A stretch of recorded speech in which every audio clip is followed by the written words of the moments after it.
You're unmuted now? Yeah, They can hear me? they can hear you. Okay. Can they hear you? Kinda. You don't have a microphone. Nope. I gotta take this thing out and burn some energy. Yes, good idea. No, face cam, there you go. There we go.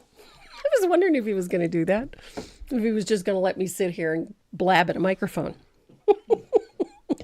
He's going to take Maze for a walk, and we are going to be painting Sweet Lavender. I love this piece, but anything with lavender in it is going to make me smile anyway, because I love lavender.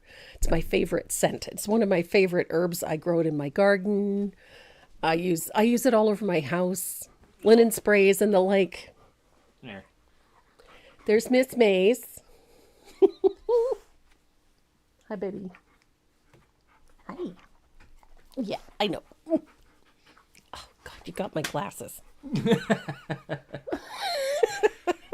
Take her for a walk. Yeah, she needs to burn energy. She and look, chomps.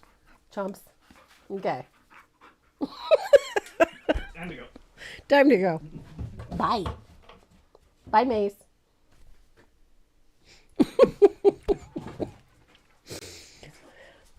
Oh boy, we got a full house today. Hi, Diane. And Kay Merriman. Hello, Kay. And who else is here? Oh my goodness. Lorraine Thur and Denise Chavez. Debbie Marlowe. Hello, Debbie. And Donna Pulse. Hello. How are you? Serena Copley and Robin Wilson. She is beautiful, isn't she, Robin?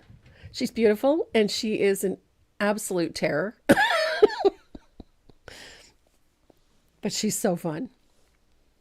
Oh, she could probably share her love with half the population of the country, but you'd have to like being gnawed on.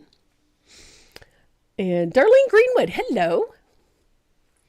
Hello, Sheila. And Karen Jones, hello, sweetie. Brenda Owen. Oh my goodness, everybody's here. And Kaylin Van Austin Olson, good morning. And I got to say a special hello to Ivy. Hello, Ivy. I know you're watching because you told me you watch every Saturday, but I wanted to say hello. And thank you for your note yesterday. It was very sweet. And Sherry Desjardins and Chris Neese and Deanna Swindlehurst, hello. Goodness gracious, everybody's here today. Marvelous. So we're going to be painting Sweet Lavender. As I said, I really love lavender. It's one of my favorite herbs. I just love the smell of it. I love everything about it. I love in the summertime that the scent from the lavender comes in through the living room window. I just love it. And so it has a tendency to pop up every once in a while. And I really like this piece. I just think it's, I don't know, it's quaint and it's fun and it's an easy paint. Nancy Ficardi, hello. Thank you. I missed you guys too. The holidays we had a wonderful holiday. It was very nice, very quiet. We ate far too much, indulged in a lot of sweets, which I'm going to pay for. But all in all, we had a really nice holiday. So I'm really, really, really glad of that. But I did miss everybody. I don't often miss a day, but I did, however, have a great time in Cynthia Knox class. She's amazing, an amazing teacher. If you've never taken a pencil class with her, do it. Worth it. Marjorie Eaton, hello, sweetie. And Sandy Scales, hi, Sandy. So nice to see you on here. So I do have good giveaways for today. Something different. Well, not different. It's brushes, but different brushes. For the last couple of weeks, I've been playing with Deco Art's Evo line of brushes, the ones with the pretty blue handle, sort of a periwinkle colored handle. They're very, very soft. They're designed for watercolor. Really nice. So the giveaways this week are some of those Evo brushes. I believe there's a two brush set in each one of those create bags. And of course, we've also got goodies. So we've got these cute little crafty bags, create bags that we put together for you guys. And inside it is a set of the Evo brushes, but also a set of mono drawing pens from Tombow and a couple of erasers. This one is my favorite. This is the Mono Knock eraser. This one works like a mechanical pencil.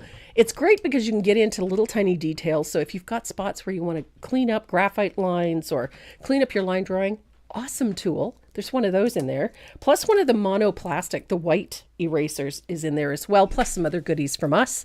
So that is your giveaway for this week. Lots of goodies. We have 3 sets of those to give away. And there's Kathy Pruitt and Judy Thacker. Judy, happy birthday if I missed you. I know Kathy McAllister's birthday is today as well. That's happy birthday, Kathy. Frosty Pacific Northwest. Sherry DeGraw. Yeah, see, Sheila, I'm with you there. I love my Tombow erasers. They are just amazing. Awesome. And Diane Hendricks from Burning LA. We have been thinking about you guys.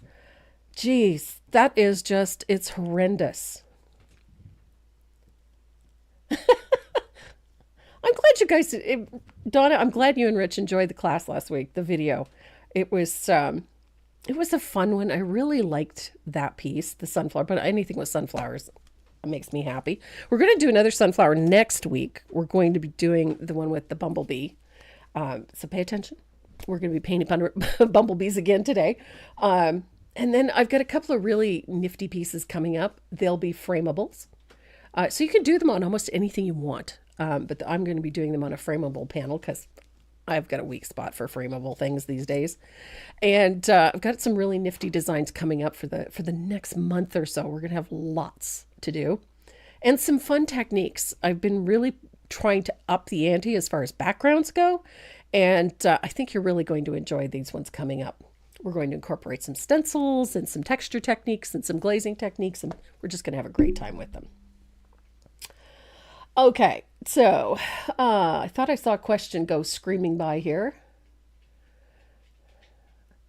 I must have missed it. Hi, Brenda Schock and Shelby Thomas. Hello, Shelby. And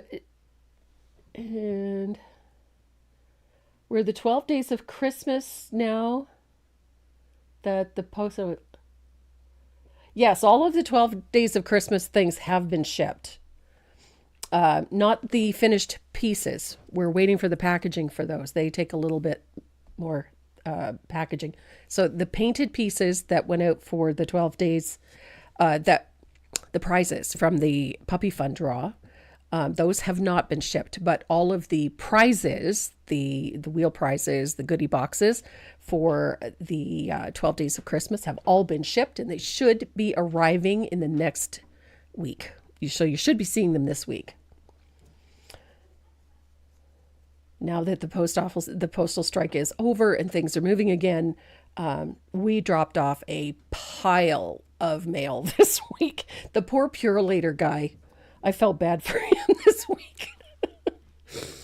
And my husband took big blue bins full of mail to the post office this week that we could finally get out. So it's just been frustrating, but you guys have been incredibly patient, and we're very, very grateful for that. All right. If you guys are ready to get started painting, we're going to paint Sweet Lavender.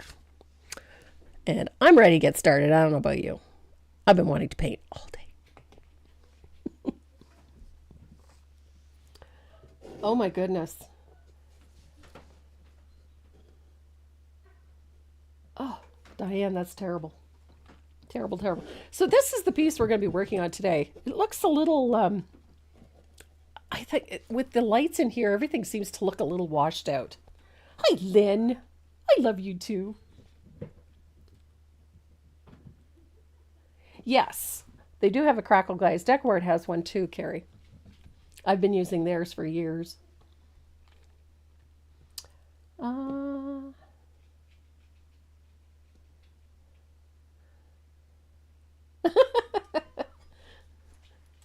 Judy, what is the actual date of your birthday? I think it's close to mine, isn't it? It seems to me.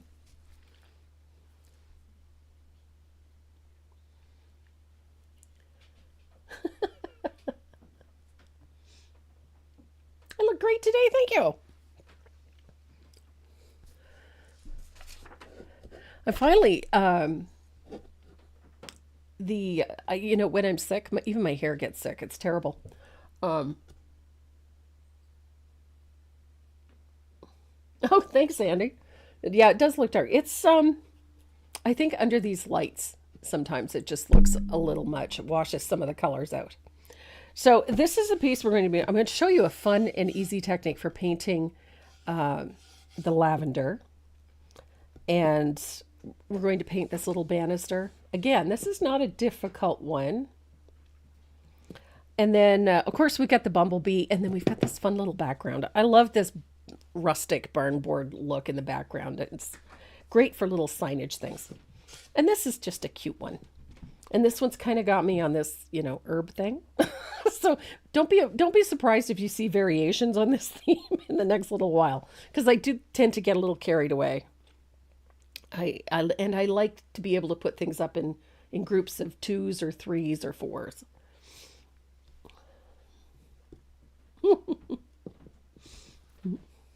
So we're going to tackle this one. And as I said, this is not a difficult piece to paint. Got my line drawing there. So I'm starting with one coat of lamp black. I'm working on one of these 8x8 art panels. This one is from Michaels.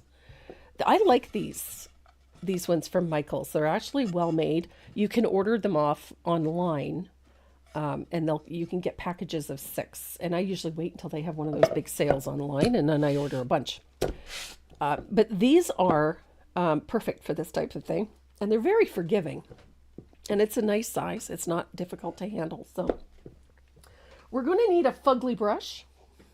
I'm using Old Faithful here. This one has seen better days. Hi, Bonnie. Yes, Linda, it is. So I've put a whole bunch of little printables in there, so you can play with this a little bit. And it is a fun one. I like the little designs. You can do some other little, tags and things like bookmarks and whatnot with some of the printables for this. So we're going to use a little bit of warm white. You've seen me do this so often, but I know that we may have a few people in here that haven't joined us before, or if they have, they perhaps haven't seen this. So, hi, Deb Daniker. Zola. So, I'm picking up a little bit of warm white on my fugly brush. I've got a little bit of water or glaze in this. And we're going to apply the warm white in a long horizontal stripe. Don't worry. You see these little things in the ends? Don't worry about those. I love these little dry spots, I call them. Where you get a little more paint or a little less paint and it drags a little bit in places. I love that. It just gives this a bit more of a wood look. So, neatness doesn't count. Perfection is to be avoided at all cost has never been more true than right now.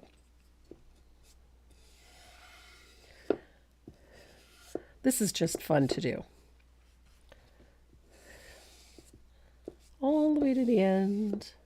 Now, the nice part about doing something like this is if at any time you feel it's a little too black or a little too gray, you can put more on.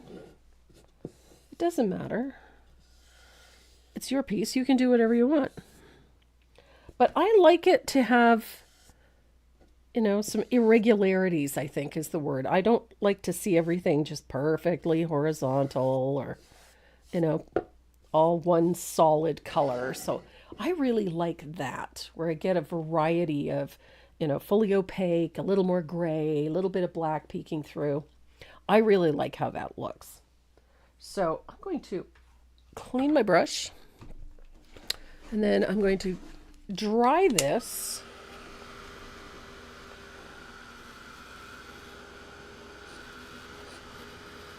And then once it's completely dry, we're going to make wooden planks out of this.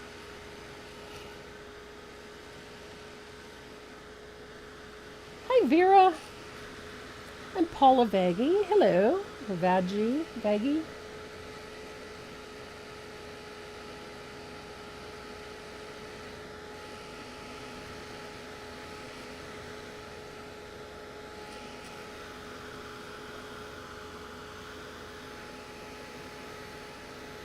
The surface is actually a wood panel, but you can do this on canvas as well.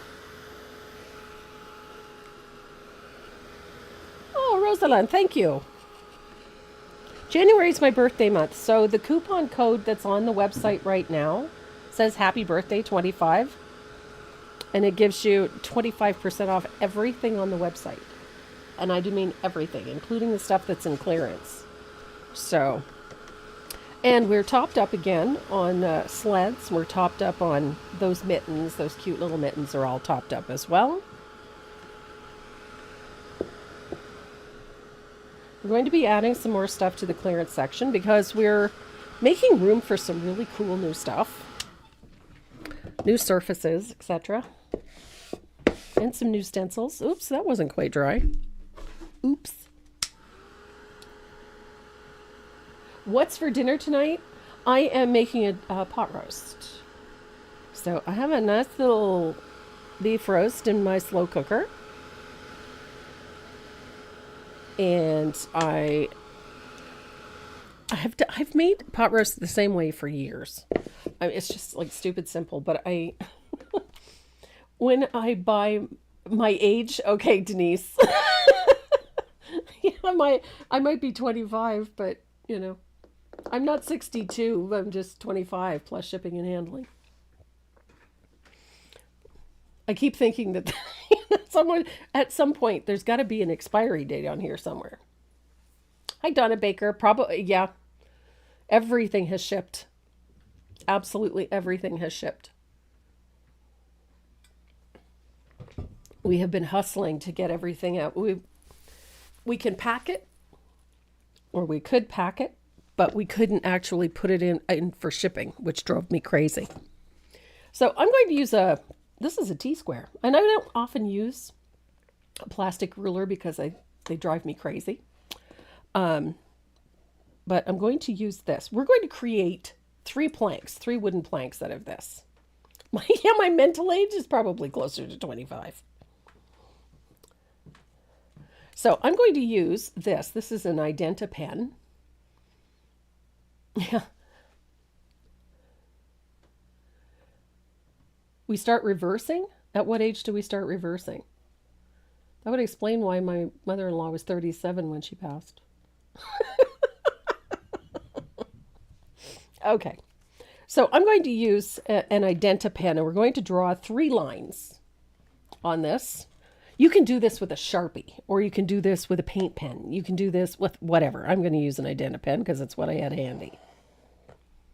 And I'm going to put black line horizontal across the surface. Yeah, might have to make it a bit bigger. And then I'm going to put another one down here. They do not have to be perfectly even. So don't worry about getting them just so. I'm going to use the thicker end of this, I think, because I want a thicker line. Ah, yeah, that's better. Here we go.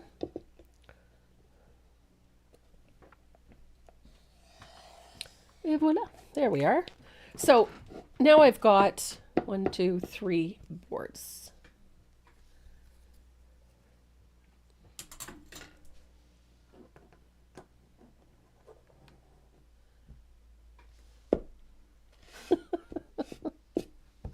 So we're going to make these 3 boards really stand out. I'm going to use some asphaltum, and I'm going to use one of our new brushes from DecoArt, or from Dynasty. This is the Evo Art brush. So this is the one that's in your giveaway this week.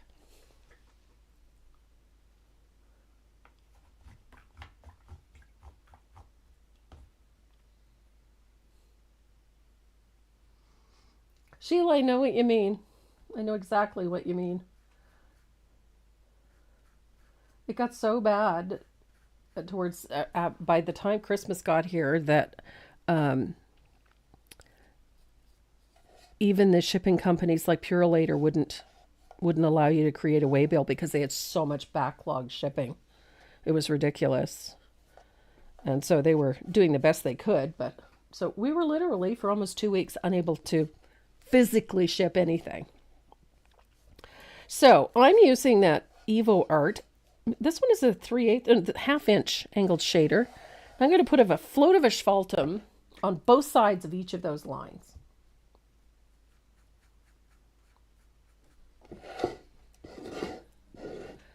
Nope. Nothing was moving. Couldn't send a card. The only online service that I could get was Express. And of course, it was insanely priced. So we were trying to find the most, economical way of shipping things. And quite honestly, it was just better to not ship it because it wasn't going anywhere anyway.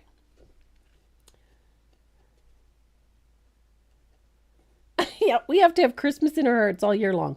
I love that. And I love giveaways. I like giving presents. I like sending out the just because packages. And doing that all year long, but it's frustrating for people to be waiting for something that they've ordered.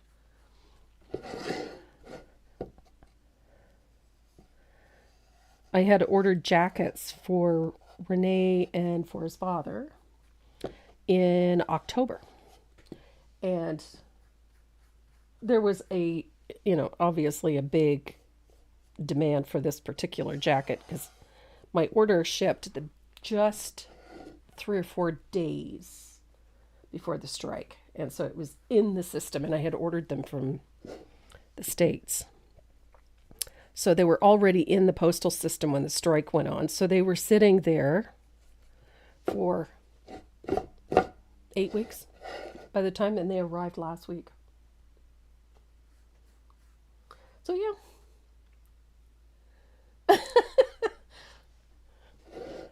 So once you get that horizontal line shaded, you're going to go around the outside edge of your panel with a float of asphaltum.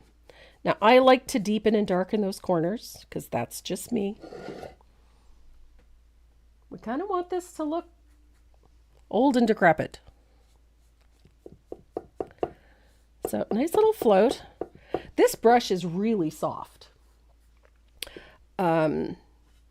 If you like a stiffer bristle, this might not be what you like. However, holds a ton of liquid, holds a ton of paint. And once it's got water in it, it doesn't do that flip-flop thing. Kathy, it sounds like I'm old enough to be mother to most of you. Wow, 82. A spry and sassy 82. Good for you.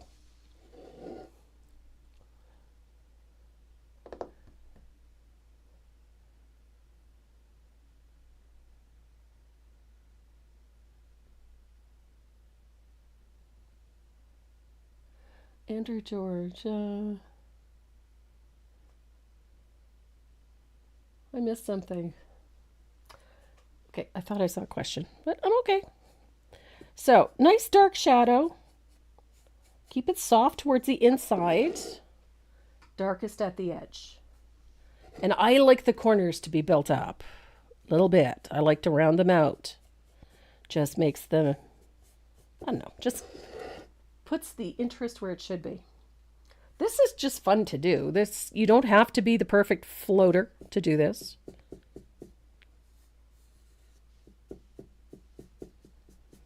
As you can see, I don't do the typical float. I sort of like slap it in and then blend it out. There we go. So I've got nice little float around the outside edge.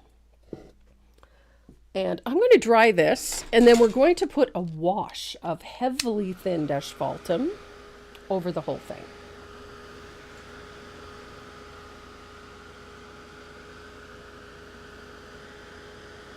Oh, Patrick, I know what you mean.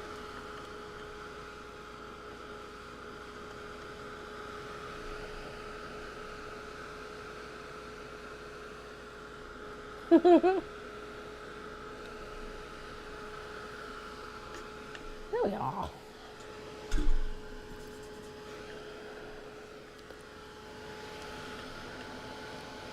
So I've got my panel.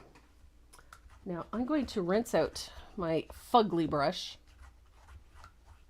can use, this is a varnish. I use this for applying varnish. This is a Faux Squirrel Oval, and this one is super soft. It's great for varnishing because it smooths everything out. So I'm going to fill that up with water. Really nice. Really, really nice.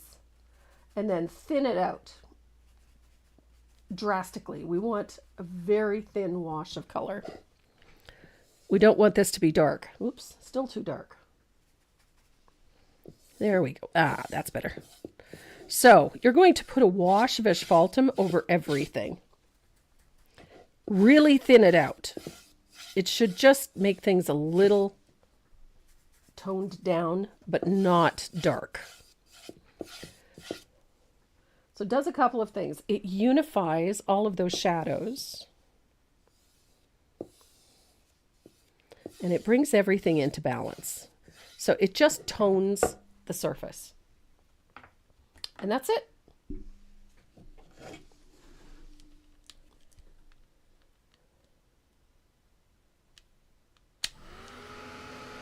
Patrick, yeah.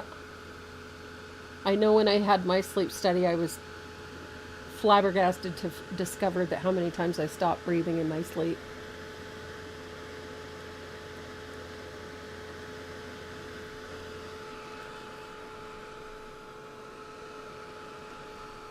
And how, for how long. It's not so much how often, but for how long. Yeah. What is this? 78. Good for you, Virginia.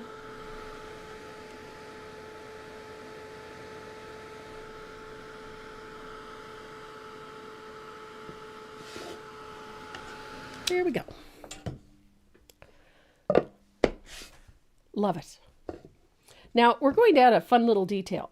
The reason that I like doing this shading first is because I do this fun little detail at the edges, which is really simple. It's just to give your piece a sort of that worn paint look at the edges.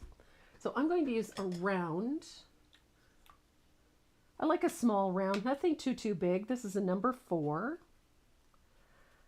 And you want to get a little bit of water, a little bit of glaze in there just to thin out the paint a little bit. Just makes it easier to work it. And then I use the push and pull along the edge with the brush. Just like that. You know, push, pull, thin at the edge, little chunk missing out. There we go. Just this little push pull along the edge so that you get sort of that chipped or worn look at the edge of the surface. Just like that.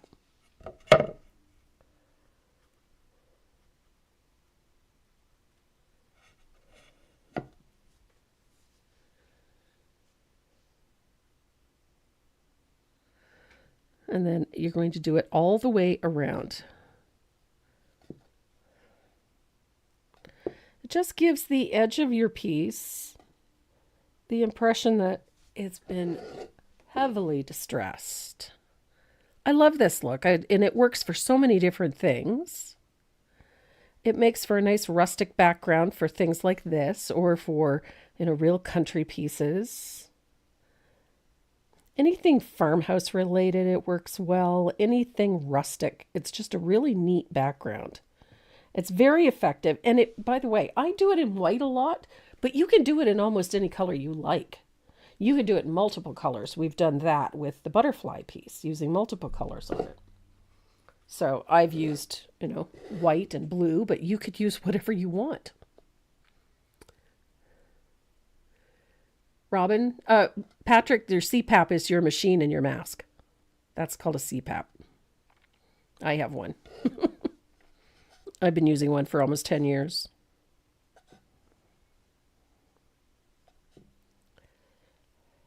There we go. So I have that nice chipped paint look all the way around the edge.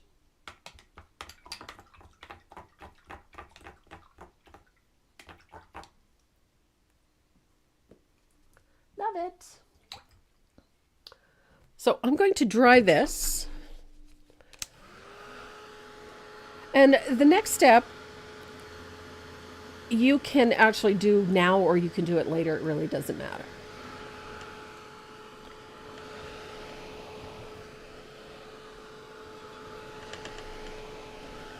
But I'm going to do it now because I like it. So I'm using a white gel pen. You can also, oops, Daisy, dropped my, there we go.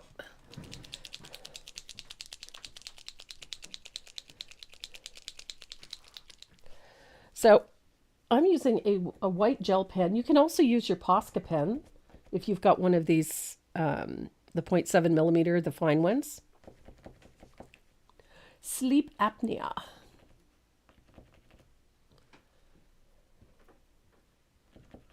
Yeah, it's called a CPAP, Patrick.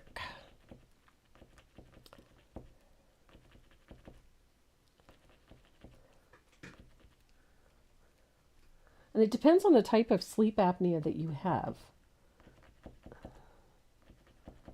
Mine apparently has been going on for years.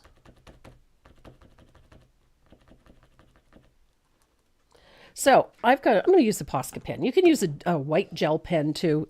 Any one of them work. So you're just going to follow the edge of that black that you just put on. Just follow it and make this really rustic, chipped look. And I skip over the line right there. I put a little break in it. Just like that. I just love how this looks. It accents the edge of the wood very nicely. Makes it stand out a little.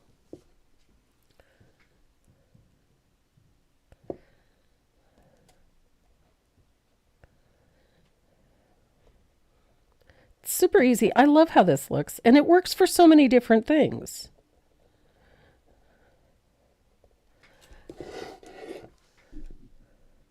Now, here's a tip, something that you might not... You can do this type of a look without a barn board. Just use it almost like parchment. Make it look like torn paper. It's a really fun technique to do.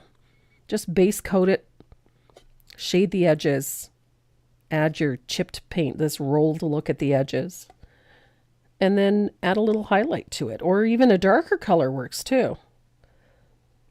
But it makes for a really nifty looking parchment if you want a paper background, which would be cute for like a kid's room. You could do a piece that has, you know, kind of looks like a pirate's treasure map or something. It would be a fun way to decorate a piece. And I'm contemplating doing a piece with a faux ceramic tile. That's one technique I haven't shown you guys, and I just think it would be fun to do.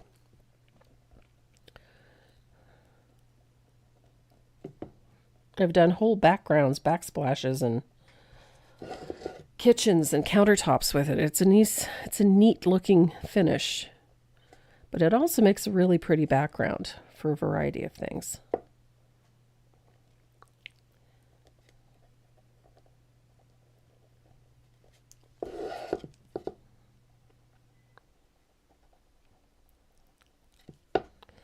So there we go.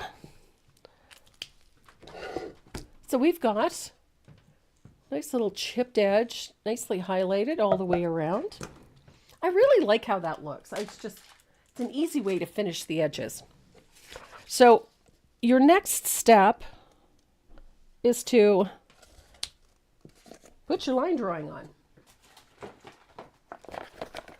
This one's easy. It's an 8x8, so it's just going to tape it on so that it doesn't shift. I'm going to tape it in two places because it drives me batty when my line drawing moves.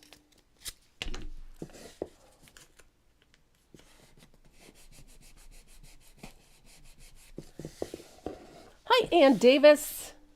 Glad to have you with us. And Lucy. Hello, sweetie.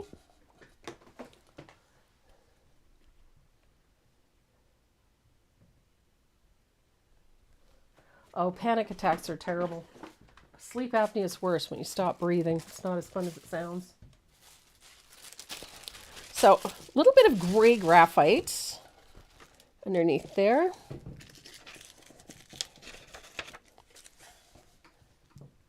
And I'm going to use my red pen. I'm going to start with the banner here.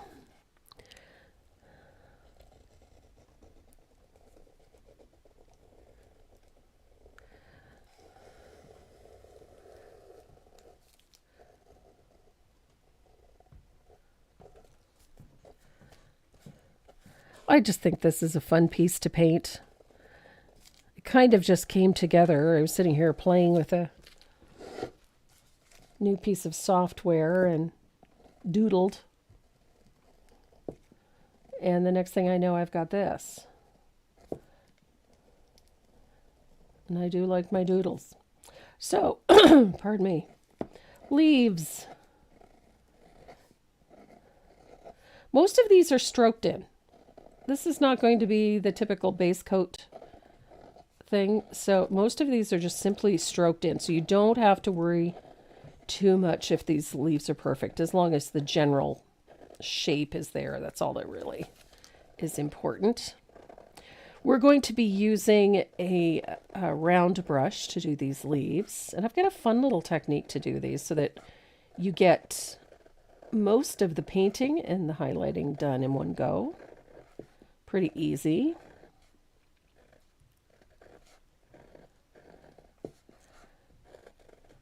And we're going to double load a round brush to do these. And then do a little bit of shading, because that's always fun. Now, for the lavender, when you're tracing this, just a straight line will do. You don't have to trace the whole stem, because the stem is just a line of paint.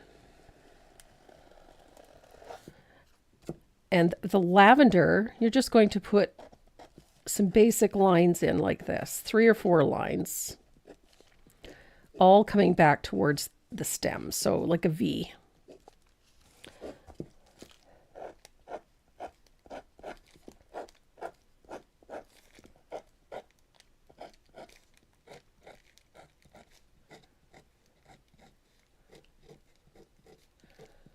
You don't have to overthink this one.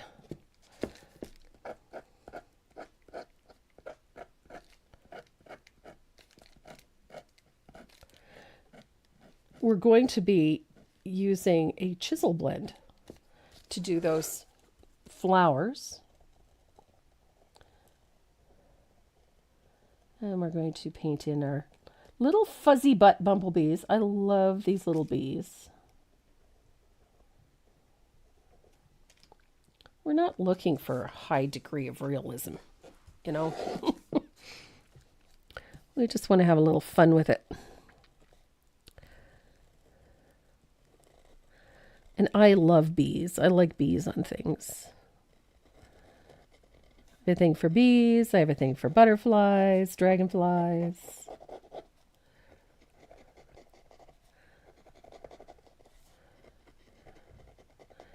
Lavender teacups. Letters. Lettering. I love lettering.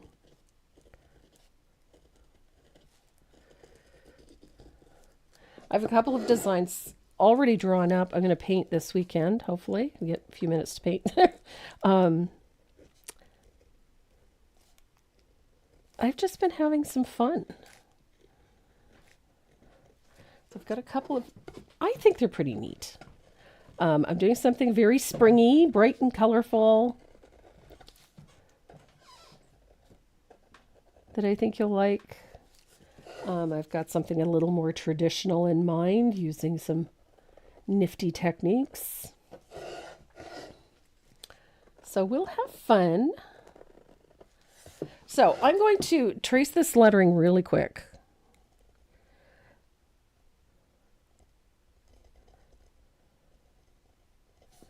I didn't do anything over the top for the lettering. It's just a straight base coat and shading for the lettering. The only thing complex about it is the size. So you're going to need a smaller rigger to do it. A 0 is ideal. Have a good liner handy as well. Never a bad idea. And you're going to need a 3/8 angle or a flat and a 1/2 inch angle. or a flat. If you're more comfortable with a flat, by all means.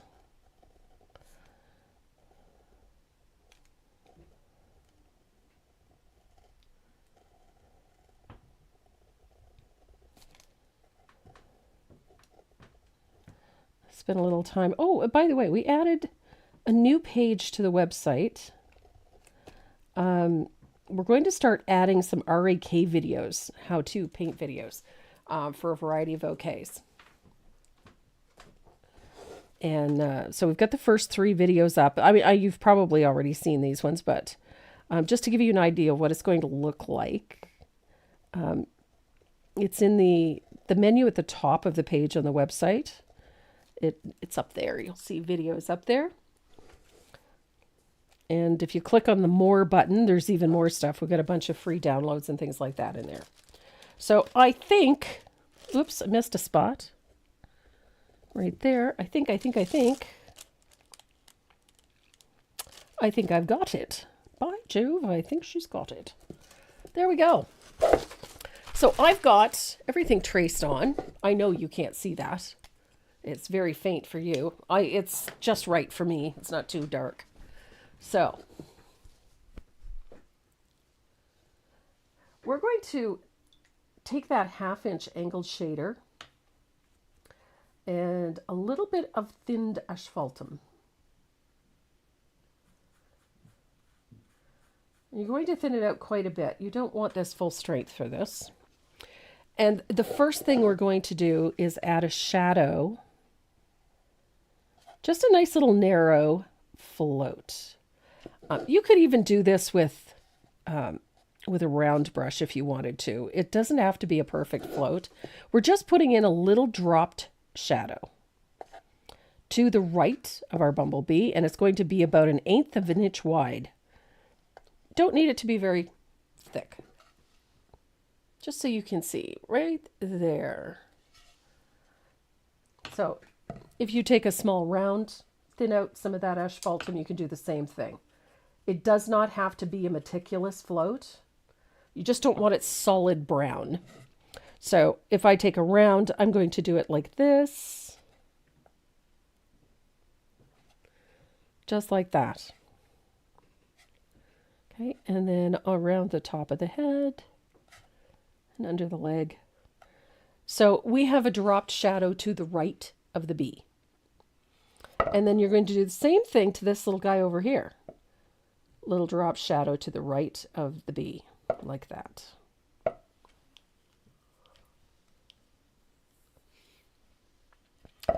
Now, this is a fun one. We're going to put a drop shadow on this lavender as well. So you're going to take either a round or an angle, and you're just going to mimic the shape of the lavender just to the right of the lavender. Just like that.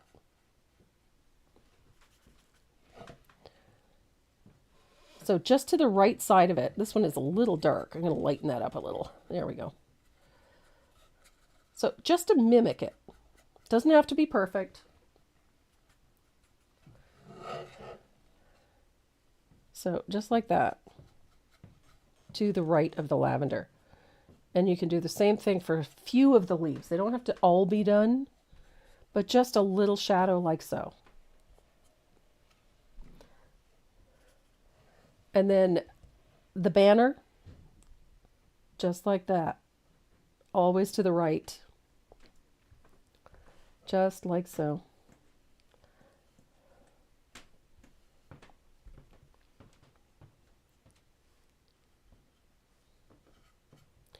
So this is what it's going to look like. It's very loose,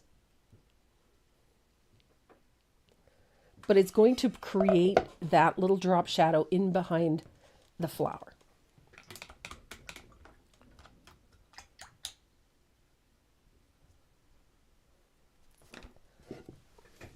So I'm going to dry this.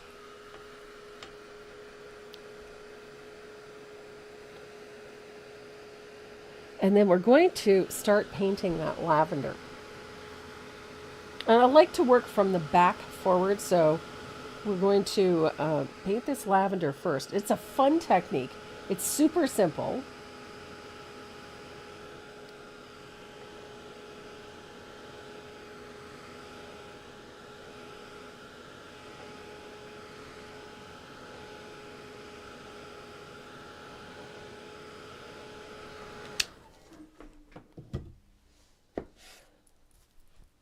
So I've got a couple of colors here. And I lost my sheet of paper. Good gravy. So the colors I have here are purple iris or dioxazine purple and lavender. So I'm going to put lavender on my palette. I'm going to get it out of the tube. Oh my goodness.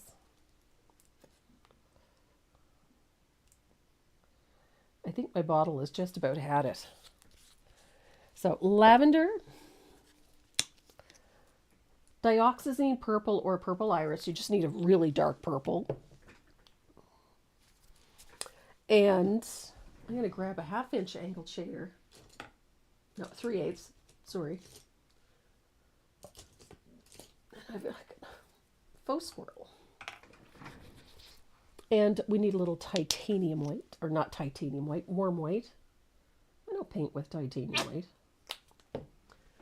So I'm working with a 3/8 angled shader for this one. So you're going to need a little bit of glaze or water. Just get the brush wet. It doesn't need to be dripping. And you're going to put a triple load on starting with the mid value. And in this case, we're using lavender. So pick up a little lavender on the angled shader. Load it up. Make sure you got lots of paint. On the shortest end of the brush, which is the heel, we're going to pick up a little of that Diox purple. Blend. And then on the toe of the brush, you're going to pick up a little bit of warm white. So here's what you've got on the brush. Lavender over the whole brush. Diox purple or purple iris on the heel. And a little bit of warm white on the toe. And you're going to blend it together. So this is what you get. You're going to get this sort of muddy look. And we're going to start at the tip of the lavender. I don't start down here because you're going to have to work over it. So start at the tip, stand the brush on the chisel edge, which means straight up and down, and just press. So this is what you get. You see that? So you're going to get a vertical line with all 3 colors in it. And then you're going to follow those lines and put 1, 2, 3, 4 and create a little cluster like that. And then you're going to move down until they just slightly overlap, like so.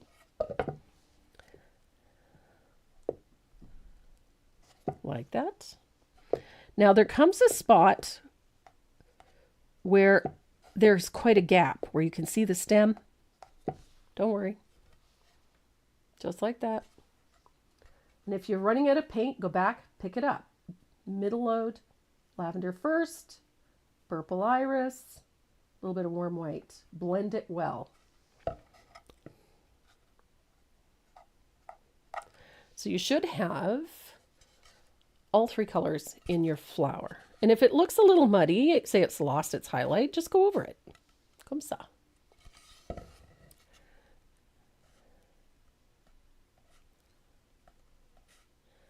Tap, tap. 3 to 4. And then when you start getting some space between them, that's when you can let that. See? Dark, mid, light, blend.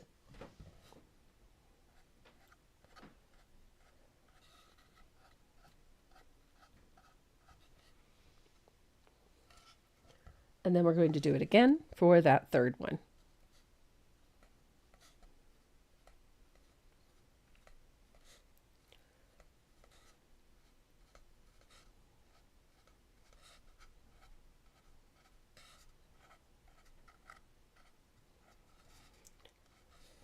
There we go.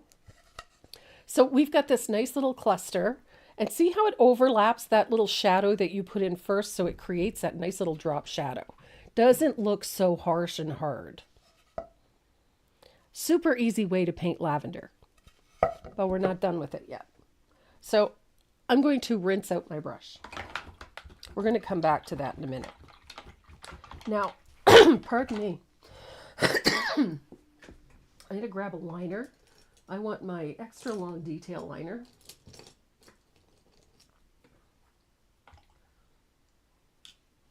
And we're going to grab this color. This is Desert Cactus.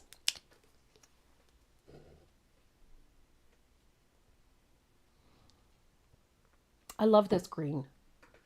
So we're going to thin that out with a little bit of glaze or water and load up your liner brush. And remember those gaps. This is where you're going to tuck in a little of that green. Just a little stroke. And then you're going to draw in a stem. A little bit of green, a little bit of green, little line, and draw in your stem.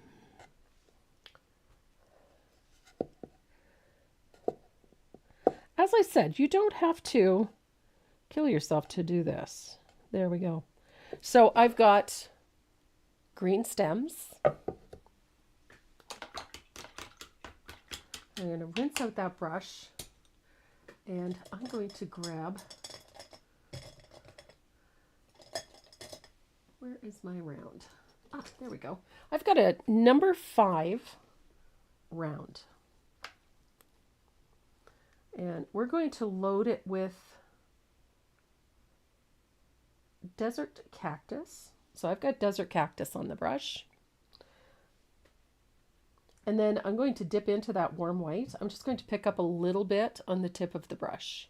Where is that camera? There we go. So I've got a little bit of warm white on the brush. You're going to press it on your palette to get the two colors to meld. And you're going to start with the leaves that are furthest away from you. So one back here. And it's like a comma stroke. And I don't have enough white on that brush. There we go. So start with the ones that are furthest away from you. There we go. We've got some streaks happening.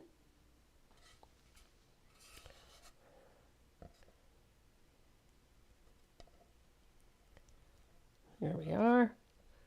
I love this part because you can play with this a little bit. You don't have to have it absolutely perfect. Quite honestly, I find that when they're too perfect, they kind of lose something. See? And I love that I can make leaves bigger or smaller, and I can adjust. So if I got a small leaf, put a little stroke in. If I want a leaf to cover a boo-boo on a stem, I can pull it down a little further. That hides a boo-boo, because God knows we all make them. Look at that. So as you work forward, pick up a little bit more of that warm white with the brush, and it makes the leaves at the front stand out a little. It's going to make your life a little simpler. So I've got this leaf back here, and I'll pick up a little more warm white, and I'll pull that there.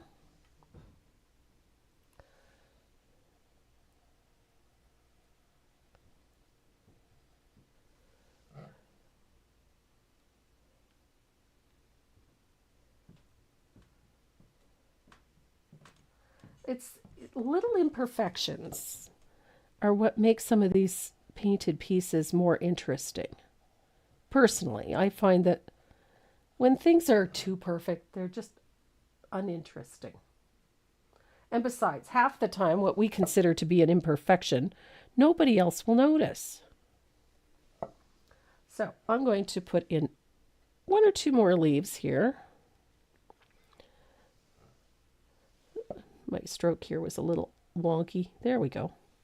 Now I'm going to pick up a little more warm white because I want a little leaf here. There we go. Look at that.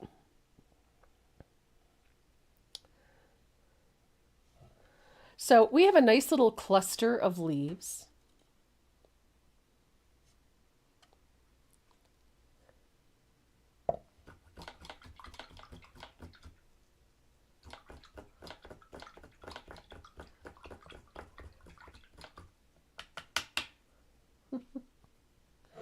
That. Hi, Monica. So I'm going to dry this real quick.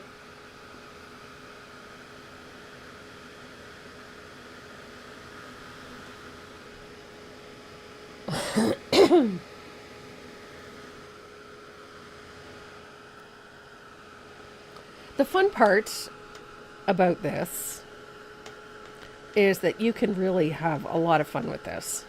You can play with this. It doesn't have to be perfect. If you want a leaf to come down over top of the lettering, go for it. Put it in. Hi, Charmaine.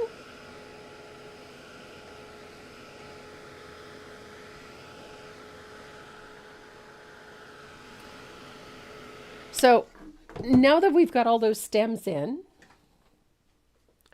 we're going to add a little bit of leafy green to our lavender. We need a little more. And I'm going to do that with a little bit of that desert cactus and a little bit of mermaid tail. Because we're going to start adding some shadows. So I've loaded my 3/8 angle with a little bit of desert cactus. And I'm going to pick up a little mermaid tail on the heel of the brush. Just like that. So you've got those two values. And I'm going to blend the two together. Like so.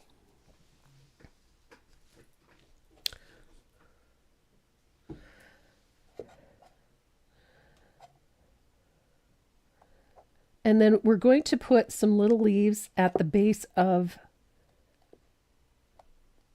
some of that lavender with just the same little stroke, that little chisel blend, with just a little bit of that green at the bottom so it overlaps the purple. Particularly on the ones that are connected to the stem, where you can see the stem, that's where you're going to put it. It's just 3 or 4 little short strokes. Chisel blend just like we did for the flower. Just needs to overlap that purple a little bit. There we go. So now we've got leaves that hold up those little blossoms on the lavender.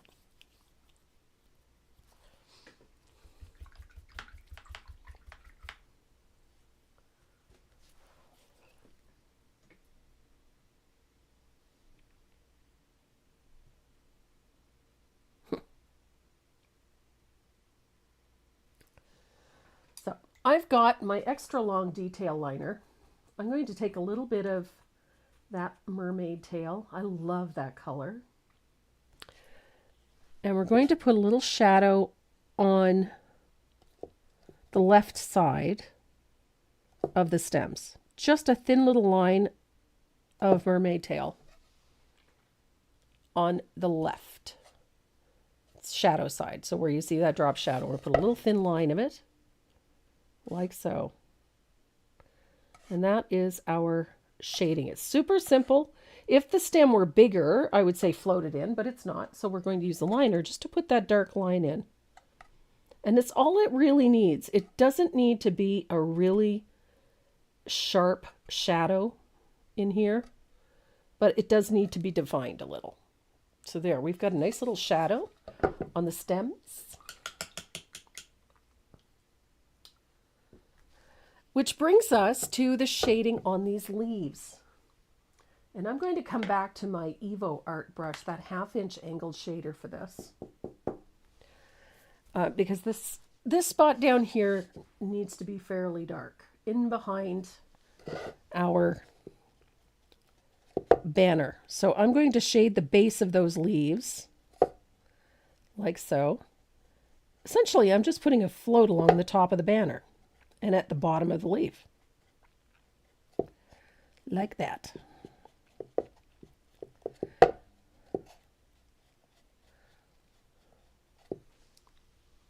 I'm going to switch to a smaller brush. So each of these leaves is going to get a shadow at the base. So float at the bottom of the leaf, sort of a U-shaped float. And this is where you're going to start separating those leaves from each other. So the leaf in the back gets a little float. Shade the bottom.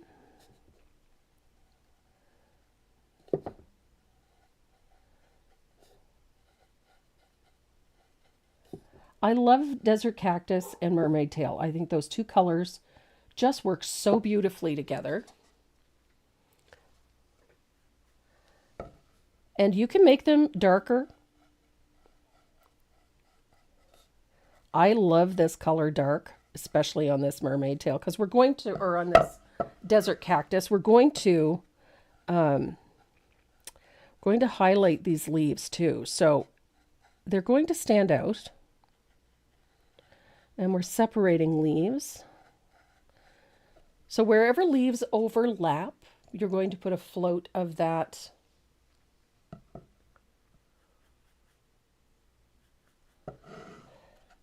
mermaid tail. And this is where you get to separate everything and define everything.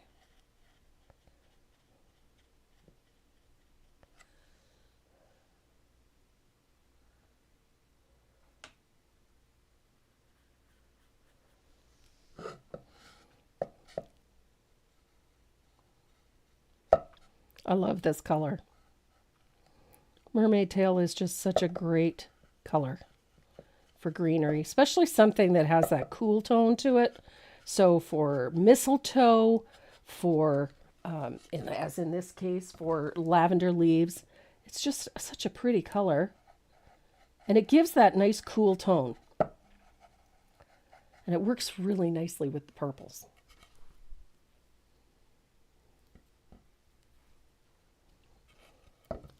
So I've got another leaf here that's just bugging me because it doesn't want to, there we go. Didn't want to pop for me, but now it is. Okay, so I want to cross the top. I like doing this first because when we put that banner in, it's going to clean up a whole bunch of little sins.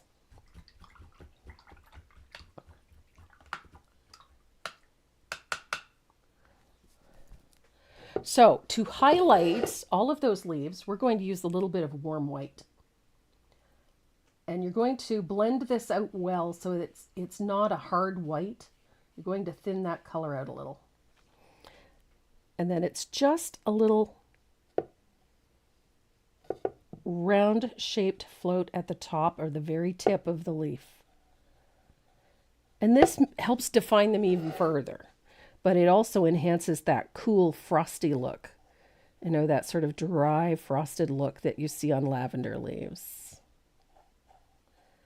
And it appeals. And it makes them stand out really nicely. I like that little bit of white. It just does wonders for this. It also softens some boundaries on these leaves.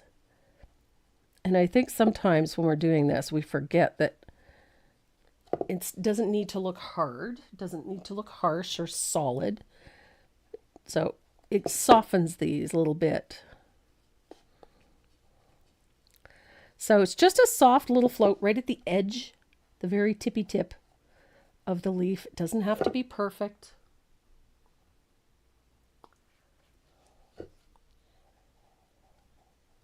I just love how this looks. Out to the tip of the leaf.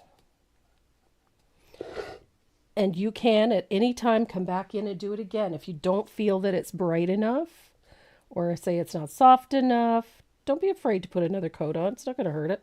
It's just paint. So coming along quite nicely. I love this look. I just think it's fun. So, we have lovely lavender leaves. Look how fun that is. So I'm going to dry this And then we're going to deepen some of that shading with a float of asphaltum.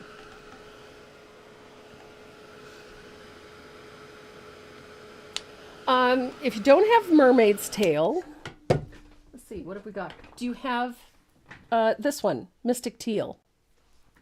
Mystic Teal will work. And if you don't have that, Bluegrass Green will work. You just need something with that bluish tone.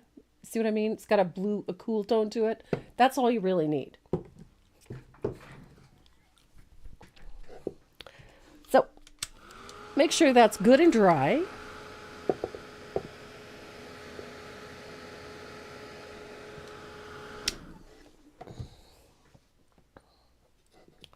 So fun. And we're going to deepen that with asphaltum.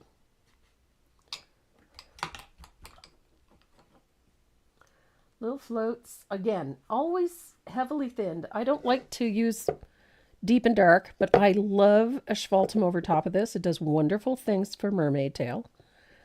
So you can go over top of all of your shading with just a float.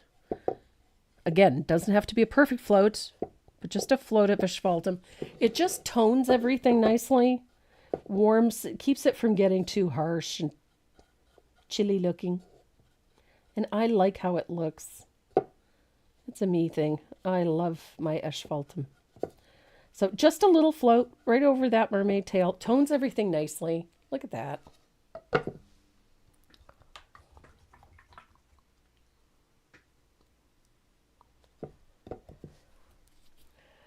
Now, the banner is going to be based with this. This is light buttermilk. Oof. It's obviously been on the shelf a while.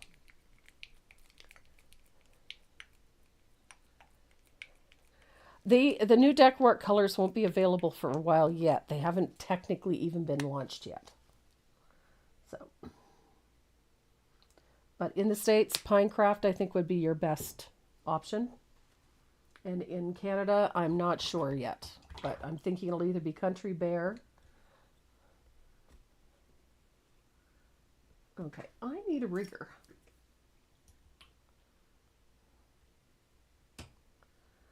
So I'm going to use a little bit of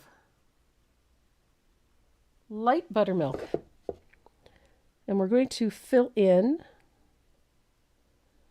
our banner.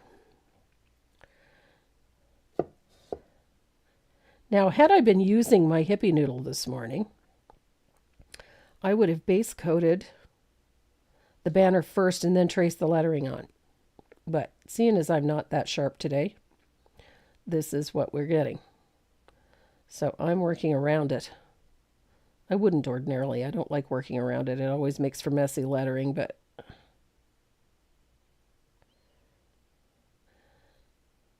this will do today.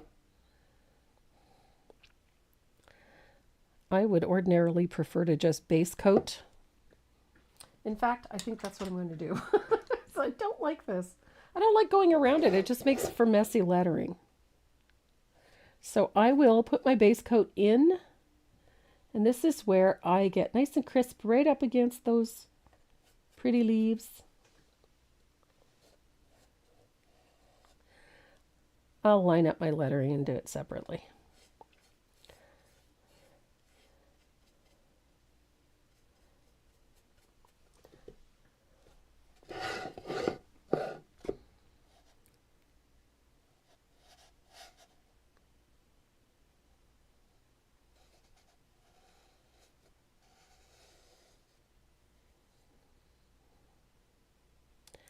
Just like that.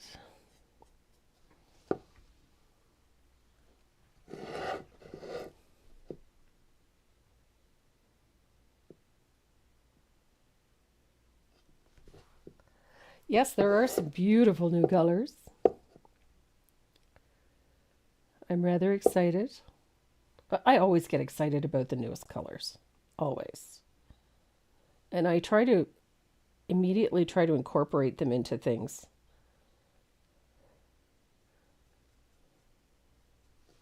I think of new colors as a challenge. What's an alternative to fawn? Burlap.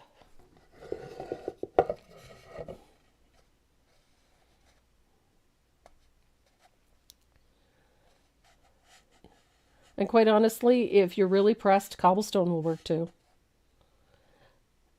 We're only looking for a warm neutral for the edge of this. If you don't have fawn, you can use cobblestone. Don't overthink it. It's... I call it my hippie noodle. Yep. So this is your opportunity.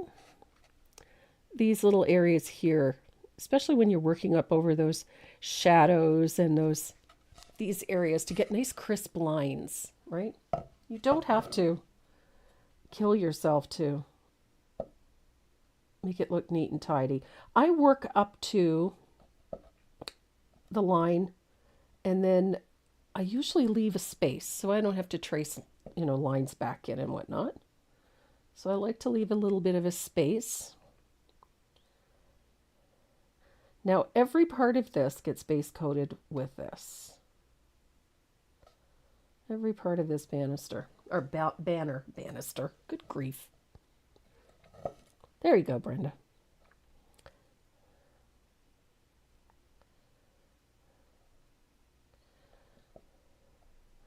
So, you guys have watched me base coat more often than not, and I do not like using fully opaque colors because most of the time I'm putting so many over top it really doesn't matter.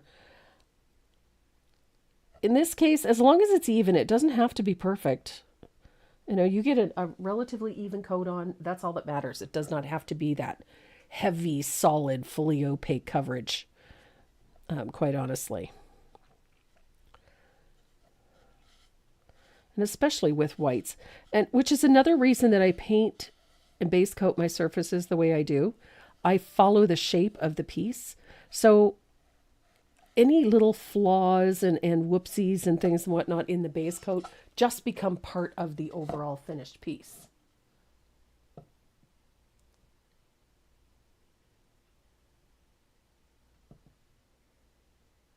Good heavens, you guys are really getting your butts kicked with the weather down there.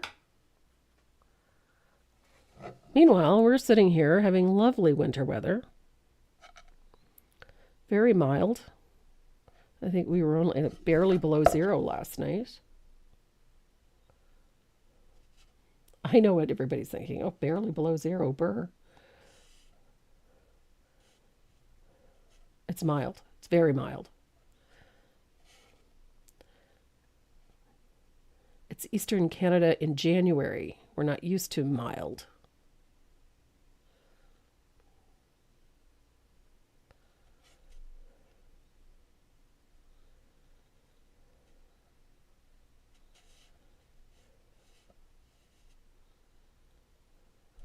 There we are.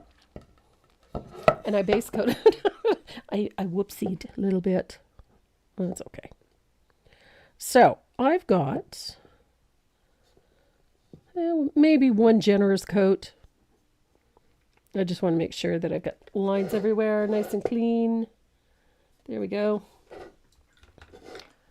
There's our banner.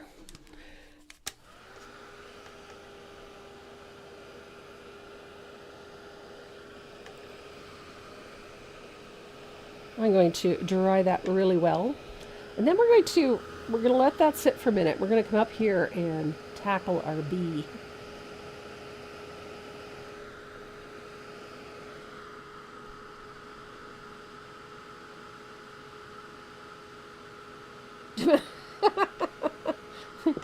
Yeah, I have no patience for that. I'd rather just trace it back in. And I can, so I'm not too worried about it.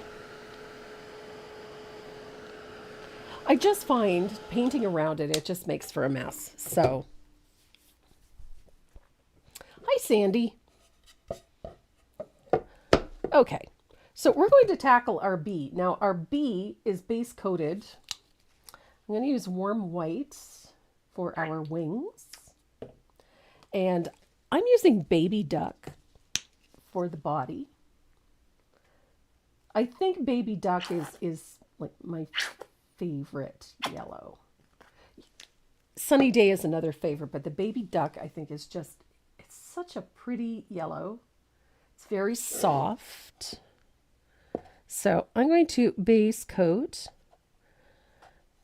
right over top. Now ordinarily, when I'm using a yellow for anything, particularly on dark surfaces, I will put a base of warm white down first. In this particular case, I've got so many colors going over top of this, I'm not going to bother. And the baby duck is pretty opaque anyway, so it covers rather nicely. So there we are. Such a nice yellow. It covers reasonably well for a yellow. Most yellows are horrible. So now we got it. And then the wings are going to be warm white.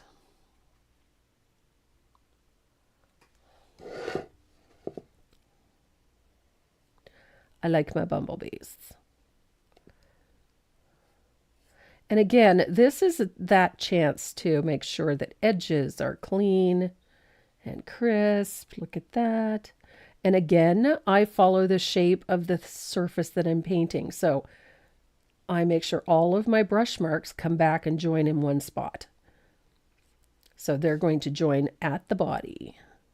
So bring them right into there.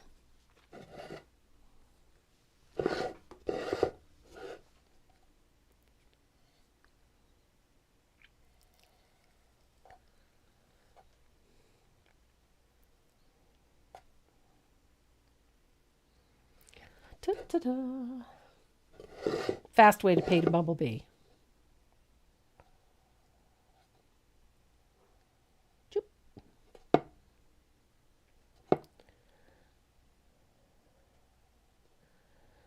I've always found that if you base coat this way, if there's any brush marks or lines, they all follow the pattern of the piece that you're painting. So you've got the lines follow the pattern of the wings, etc.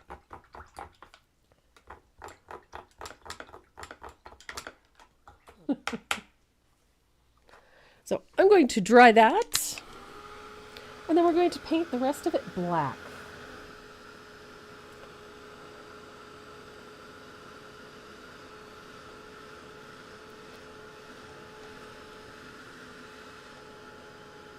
We have another little bumblebee down here to do.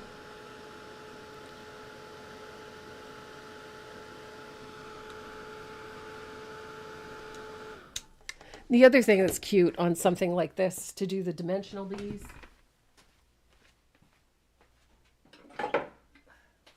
I love dimensional bees on this kind of thing.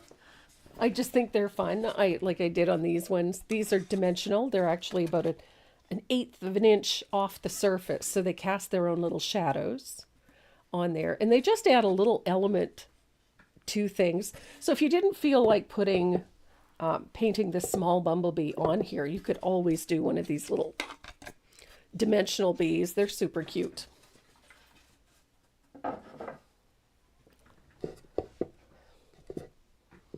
So I'm going to use a little bit of lamp black, thin that out with a little bit of water or glaze, and we're going to base coat the body of our bee with lamp black.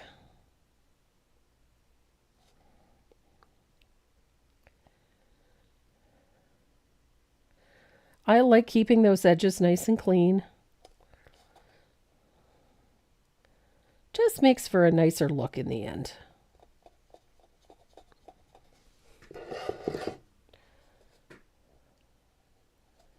I do love my bumblebees.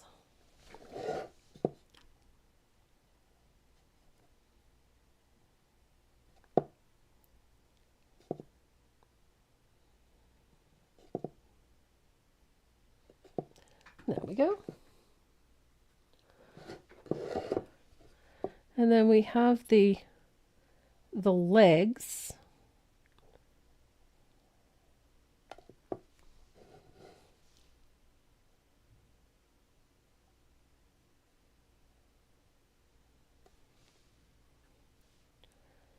little bit of lamp black.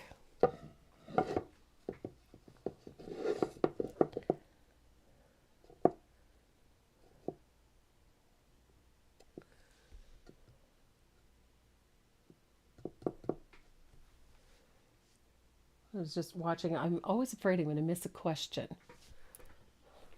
But don't be afraid to ask. And if I don't see it, don't be afraid to ask it again. And if anybody sees the question, happy little bees. Yes, I love little bees.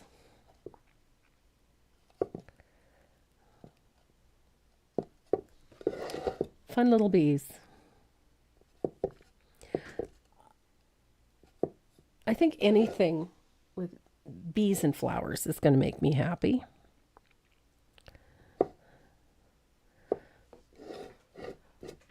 And they do make me happy.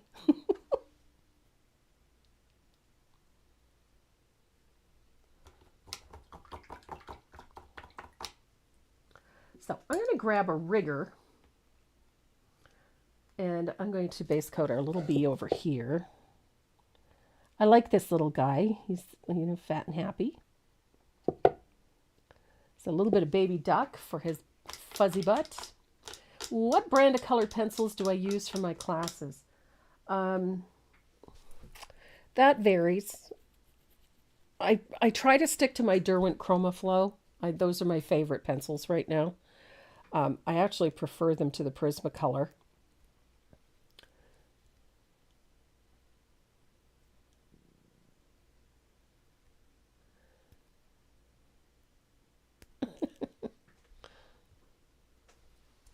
And colored pencils are they're fabulous. So I'm going to dry this real quick. Use a little bit of lamp black.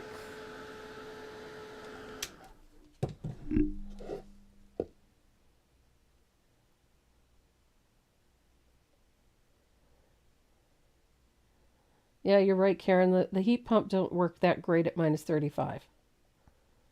And, Yep.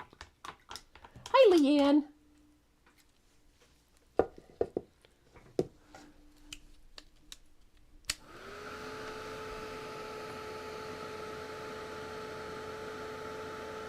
How do I have I used them much? The Deco Earth colors? I think they take a little getting used to. I love the color palette. And I've used them mainly for a few projects around the house. Simple trays and things like that I really wanted to get done. I really do like them. I have a couple of fun pieces. I can show you one if you like.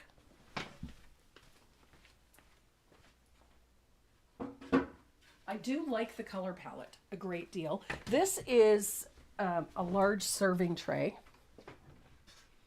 that I painted for Christmas. And this is, it's huge. It's a big tray. It's almost 3 feet long and it's about almost 20 inches wide. It's a nice big tray. It wasn't supposed to be a tray. It's actually a huge 3-plank sign. But I painted it up and I use it for a tray, put handles on it and everything. I really love how this looks. I love how these paints work. This, I'm really impressed with how tough it is. It sands beautifully. I think Camel was discontinued a couple of years ago, Cheryl.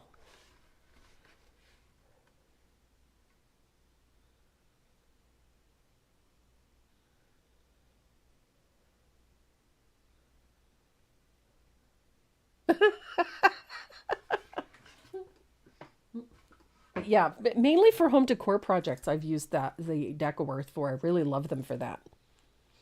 They also do a really nice job on furniture, just saying. Like for decorating furniture, they're really nice.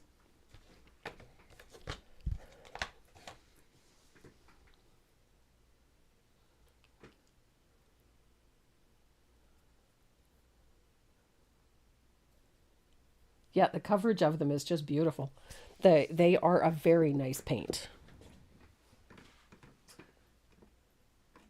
Okay. Did I lose my bottle of Bahama Blue? Probably. I lose Bahama Blue? I love that tray. It's actually being gifted to my pal Deb. I have another one. I just love that surface. I did a big farmer's market, old fashioned farmer's market sign on the same surface, and I'm turning that into a tray as well. I just really like how it looks. And that paint is just fabulous. What color can I use in place of camel? Just a moment. I'm gonna check my color.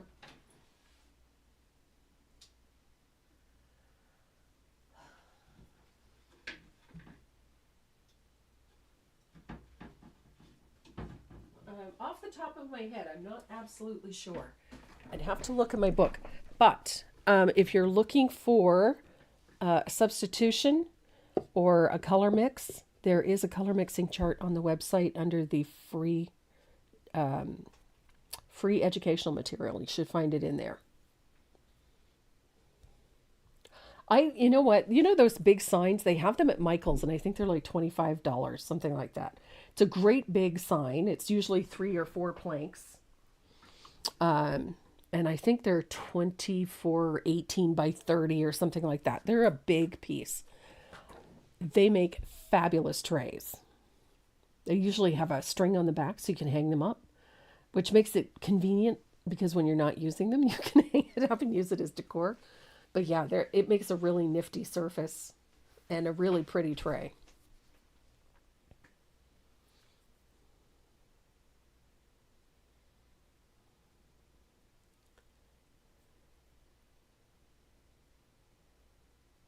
Just got to find a box big enough to put it in because that's huge.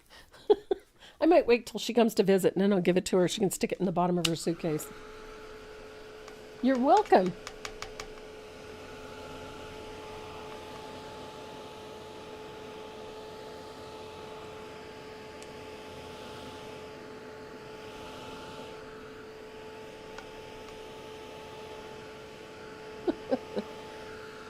So, we're going to start with the body of the bee. Did I put resin on my tray? No, I did not. I put two coats of Decawart matte, ultra matte varnish, and then I waxed it. And I used an antiquing wax. So I'm going to give myself a clean palette because I kind of spread out a bit here.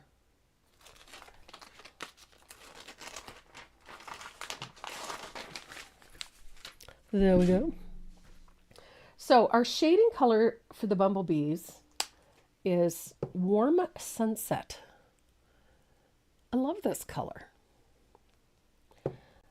You could absolutely put resin on it, but I don't know. I don't really like the plasticky look on these types of surfaces. So I went with a varnish and a wax because I kind of like that matte look on this. So I'm going to pick up a little bit of that Warm Sunset and blend it out. And I'm going to put a float down the left side. Not a super wide float, but just a float, like so. And then I'm going to do the same thing on the other side. You can use tea berry. Tea berry will work. I had one of those moments, I go through my paint rack and just like, oh, I haven't used Warm Sunset in a while. I like that color. So we're going to put a float slightly wider on the other side of the bee. Like that. This float's a little harsh. I made that float a little too heavy. So I'm going to take it off. Ta-da, ta-da, ta-da. And then I'll come back in. I'm going to dry that. Every once in a while. What's the Ultra Matte? Matte varnish has a low sheen. Ultra Matte is almost like a dead flat finish, almost. And it has a really nice velvety feel to it. It's a beautiful finish. I love the Ultra Matte. From the day they put that out, I've loved it. But I like a matte finish. And the ultra matte is just, it's a beautiful finish. There we go. That's better. First float was just too harsh.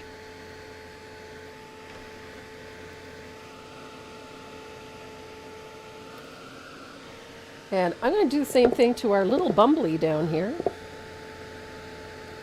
This one's going to get a float of that. Yeah, it's when it comes to varnish, it's all a matter of preference. I have always liked an ultra matte, very soft matte finish, primarily because I'm always taking photographs of things. So I don't want any reflection, etc. So I prefer matte or an ultra matte finish.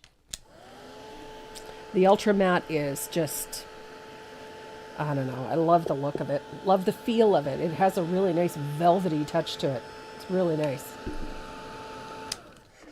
There we go. So I'm going to put out a little bit of asphaltum. We're going to put a little toning onto our bee butts. It's a good name for it, bee butts. So a little float of thinned asphaltum. A little bit of water, a little bit of color. And we're just going to tone that orange. I like that little float of asphaltum. It just takes some of the garishness out of the color, tones it down a little without taking it away. I'll do the same thing to this little guy. Just a little float. Easy peasy. And I'm going to dry that. I just realized I didn't paint the wings. I'm completely ignoring this little bumblebee down here. The soft touch is very nice too. Soft touch varnish. If anybody wants a comparison, if you own a faux squirrel brush, say a brand new one, and you want to know what soft touch varnish feels like, run your hand over the handle of it. Over a faux squirrel. It's got that soft touch. That's what this is called, a soft touch finish. And it's just, it's a neat finish. And that's what that soft touch varnish reminds me of, is that. So I'm going to grab my rigger here while I'm thinking of it. And before I forget again, I'm going to base coat the wings of this little butterfly down, or bumblebee. Almost forget. I keep forgetting this little guy down here. There we go.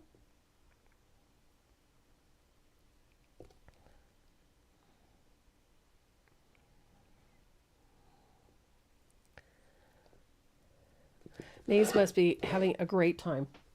I think he took her to the park.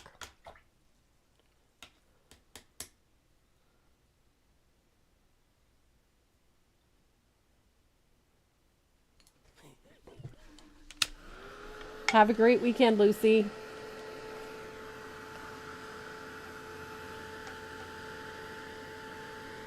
Hi, Linda. Linda Stoddard. I agree, Molly-Ann. Soft touch is a beautiful varnish. He was feeling left out, Denise. I had to get him in there. So there we go.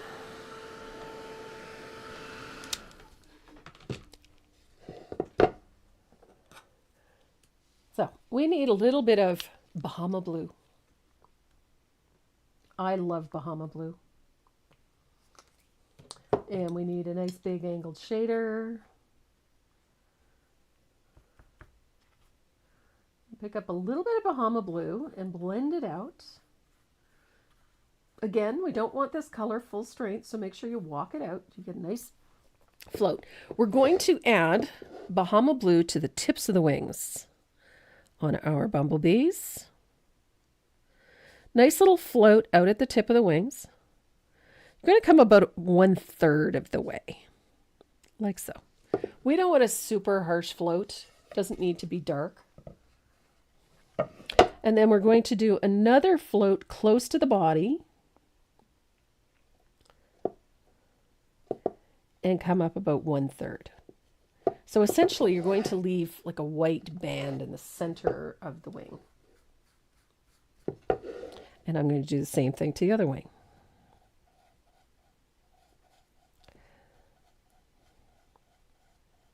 Again, not a super realistic bumblebee, so we can do whatever we want to it. If you want to put polka dots on your bee, knock yourself out. You don't have, there's no rules to this. So on this little bee, though, it's just going to be close to the body. It's just a little float. Don't kill yourself trying to get it meticulously. So there we go. So we've got bumblebees. I like that little, you know, those soft colors. They do wonders. So I'm going to dry him, and then we're going to deepen that shading with a little bit of asphaltum. Is Decor discontinuing colors this year? We discontinue. You should always stock up on your favorites, but yeah, we discontinue colors annually.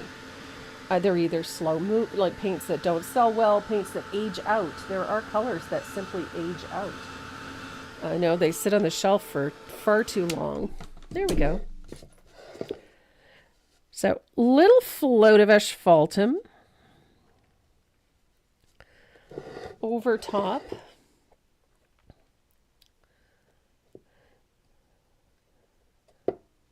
Of the Bahama blue. So you're going to deepen that color. I have always loved what a little float. I forgot to put the Bahama blue in there.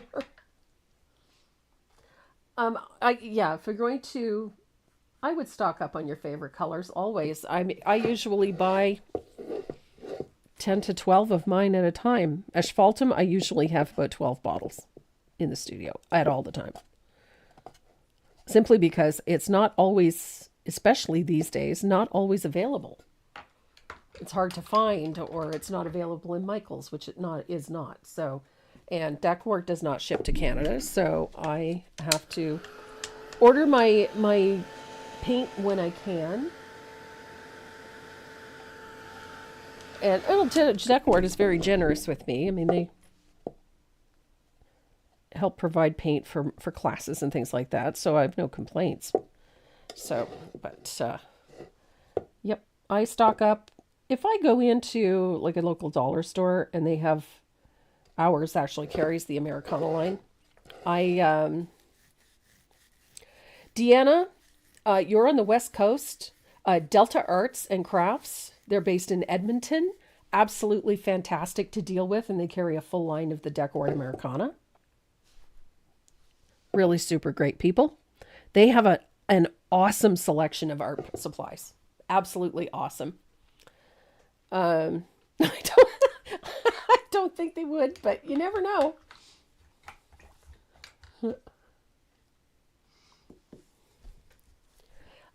For you on the West Coast, Delta Art Supplies, they're fantastic, based in Edmonton.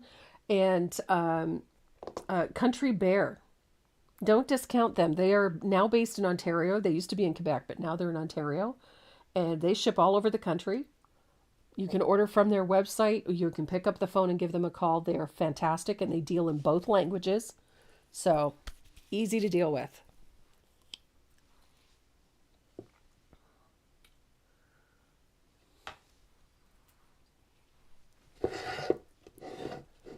There we go. It's coming together nicely, methinks. I love Country Bear. They're really great. They have always taken really great care of me, so no issues. So we need to make our bees fuzzy butt. Hi, Roxy. Mary Galliano, hello.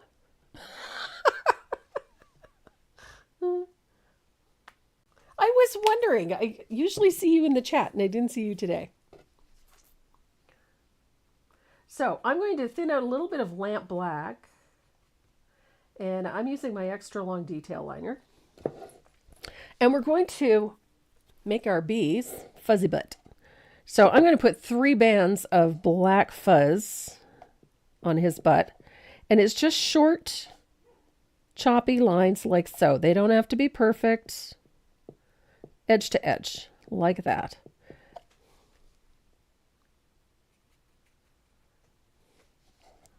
We just don't want them to be a solid, if you know what I mean. We don't want solid black there. So all of these lines are going to overlap with each other.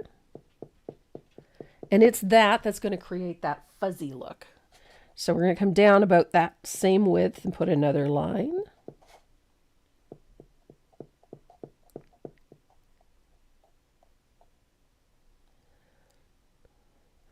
And then go back over it so that they overlap. Comme ça.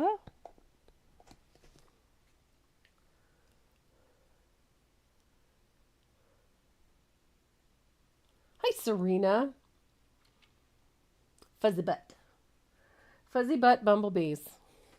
And then there is another little line right here at the very end of his butt.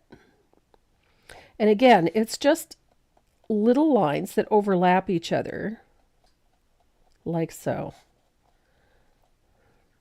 And I eventually like to make it so that there's very little yellow peeking through, but none of these lines are really fully opaque, if that makes any sense. And some can be longer. It's those longer ones that are going to make this look fuzzy. You know? So this is what it looks like.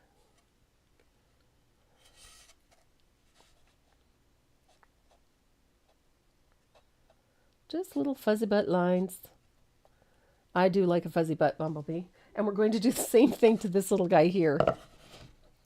Except it's only going to be 2 lines. So one right across the middle. Like that. Again, they're just little short lines. And a little one right at the end of his fuzzy butt. Like so.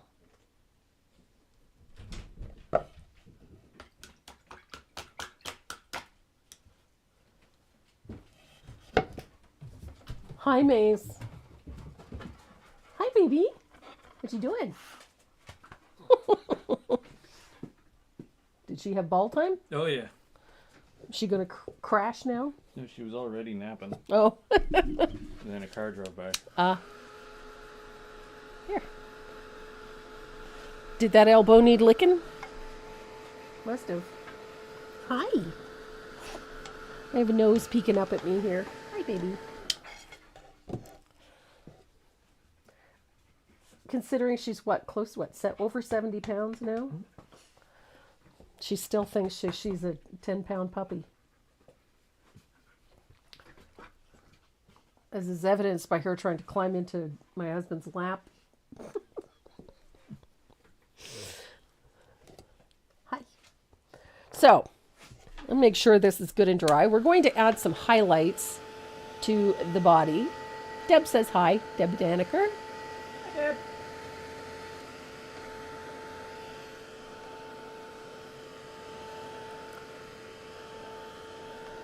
There we are.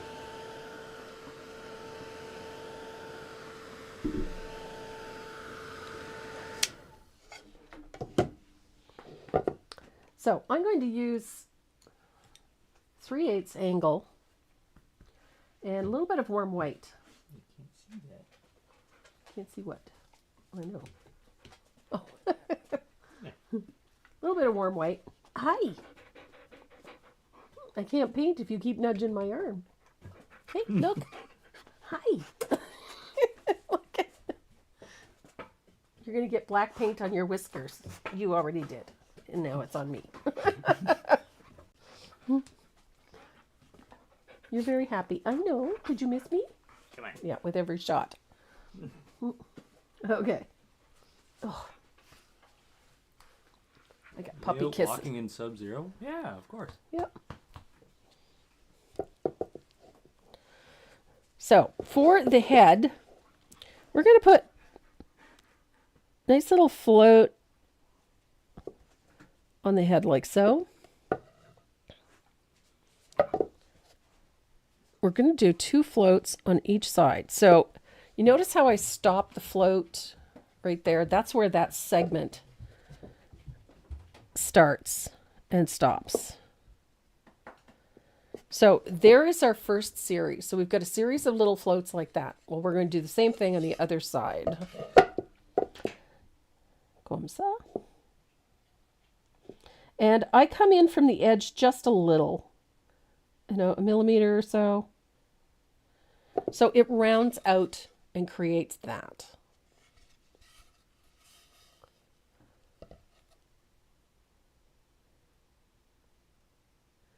We have a Hobby Lobby in Bangor, Maine, which is just, 3 hours down the road.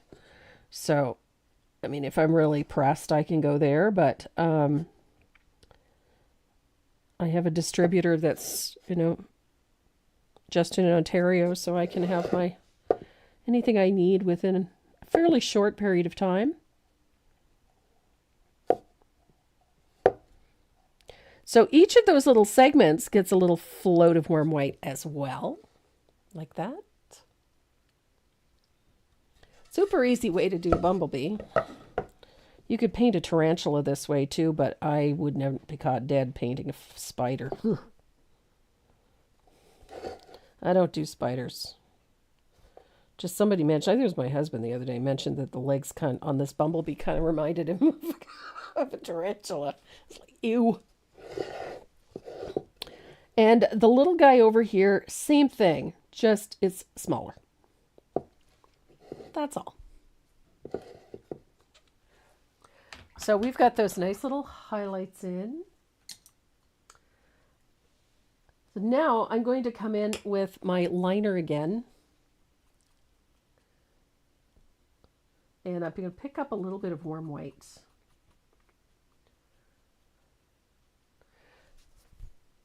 And we're going to put a little highlight. And it's just a little stroke of white on each of the legs.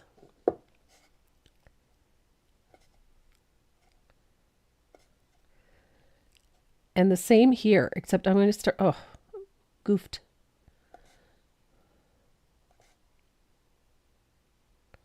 There we go. I messed one up.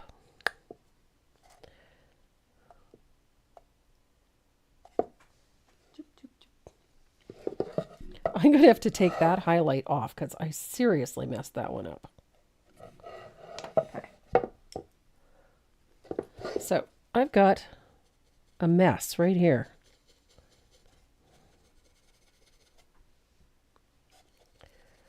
I'm going to take that highlight off because I messed it up.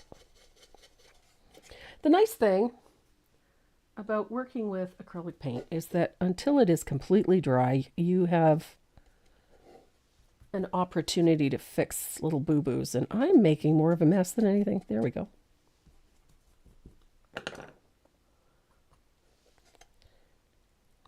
There we go. Okay. And I'm going to do the same thing on our little guy down here.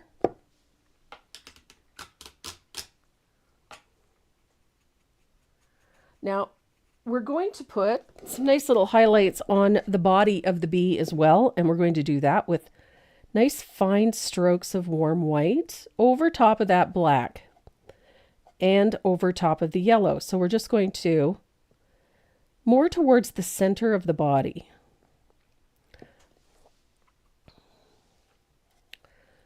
Just some nice overlapping. Don't forget to go over the yellow so that you don't actually just have stripes of highlight. But these little lines actually give him a nice fuzzy appearance. Just like that.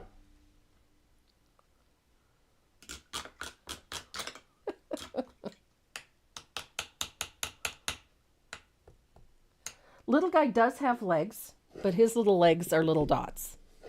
And we're just about finished him. So I've got a little bit of same thing. We're going to put a few little white lines on our little bumblebee just to make him look fuzzy. And then with the liner, this is so tiny, I don't know if you're going to be able to see it.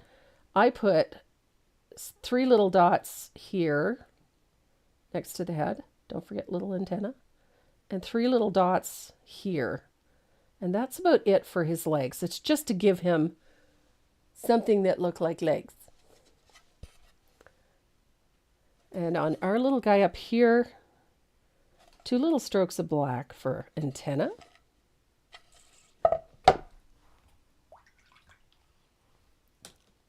And I'm going to dry this real quick.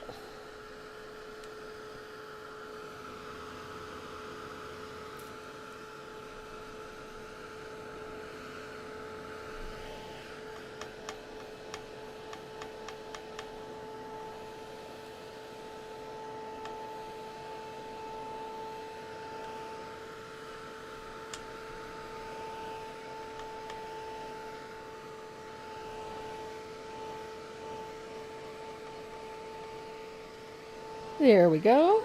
Make sure everything is good and dry, because I'm going to put my line drawing back on. Now, the nice part about this is that this fits a certain way, you know? So I'm just going to make sure that everything seems to line up appropriately. Might need to come to the left a little. Here we go.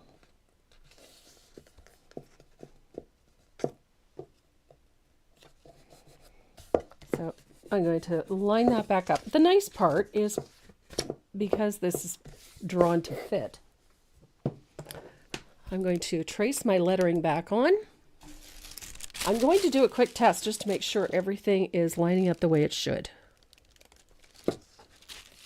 It is. Okay. So then trace on your lettering.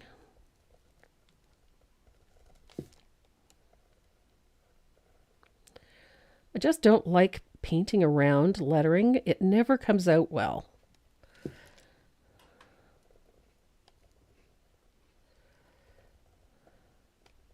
Especially smaller lettering. Bigger lettering is one thing.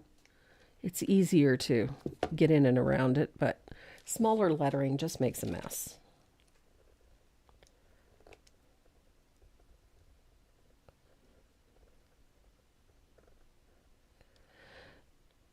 Now, in this case, the lettering is just treated like any other part of a painted piece. It's just another space that you have to fill in. So it's easier and less intimidating if you think of it that way. People are so intimidated by lettering.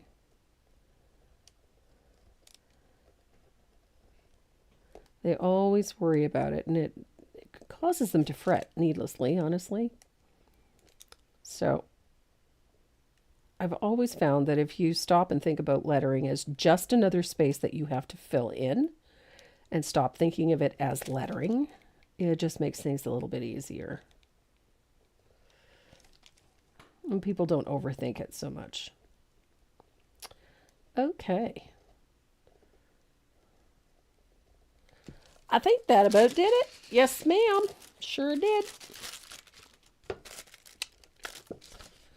There we go. Bob's your uncle. Sally's your aunt. Bye, Patrick. You have a great week. Hope you're feeling better.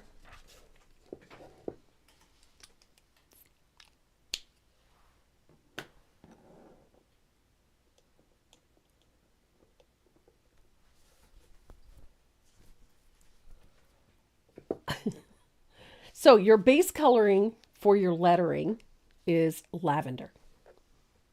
Remember the same color we used for the lavender. Now I'm going to use a smaller rigger for this. I'm using a 10-aught rigger. And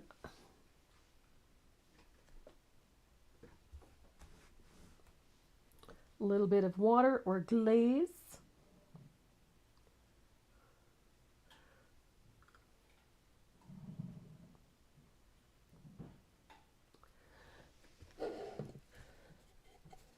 So if you've got a brush that works for you for lettering, if you're comfortable with it, whether it's a liner or a rigger, by all means use it.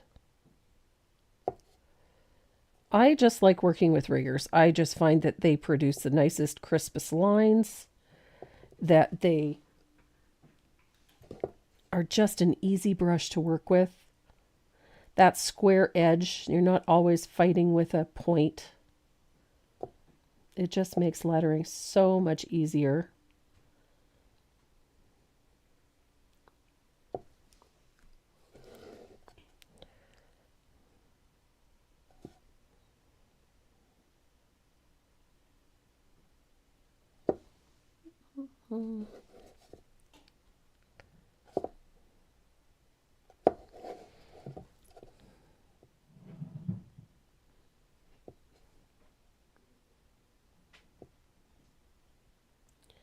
Ta-da.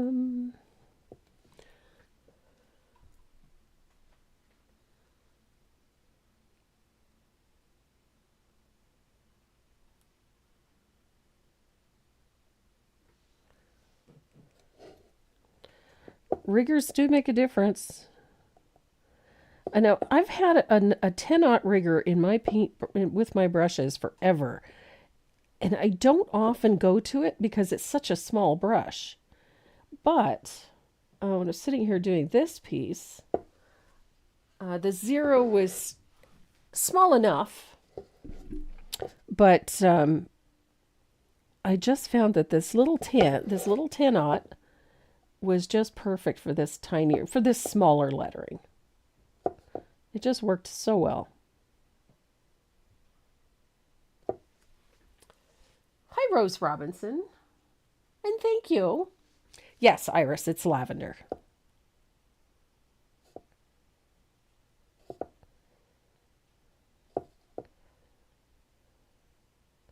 And it's such a great color. This lavender is nicely opaque, too. It is not a very transparent color, so it does cover well, so you don't need to put 2 or 3 coats on.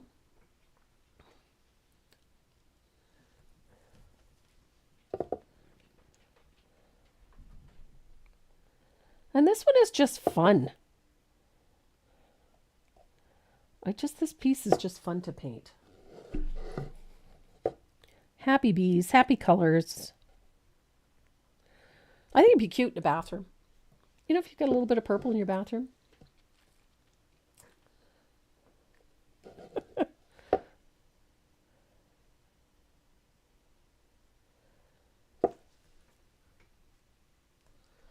I know somebody that would like this piece in her bathroom.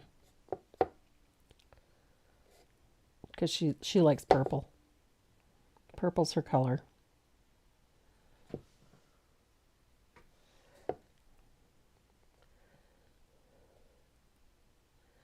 And when I'm done with this, we're going to talk about erasers. Oh, Sherry, we're going to cover that in just a second. We're going to talk about the fuzzy butt with the pen.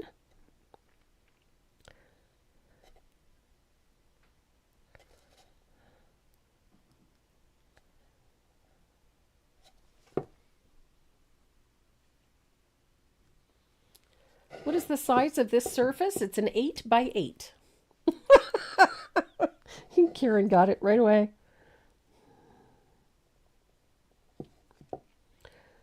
Well, Karen, it was either you or Robin Storm.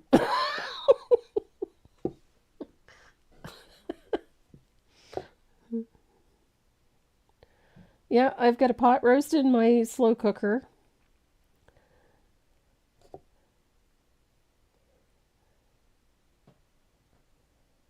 I'm so excited about my husband gave me a, why didn't I shade it? Because it's part of the banner. It's not separate. You'll see. I'm going to do the shading afterwards.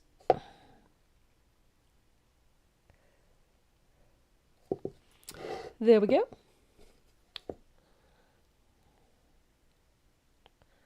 Okay, so I've got wonky lines everywhere because I still got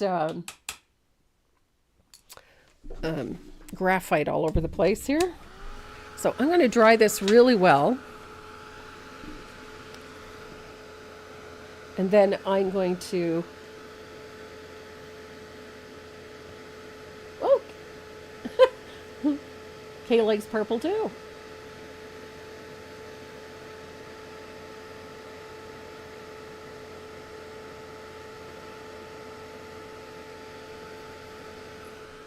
There we go. So I'm going to take my black eraser. I'm using this one. This is my Tombow Mono eraser. I'm going to take all the graphite lines off of the banner. You're about to see why. And this is also why I didn't shade the lettering first. Now, you can do this if you want to, but if you don't have to. I'm going to grab a piece of craft paper.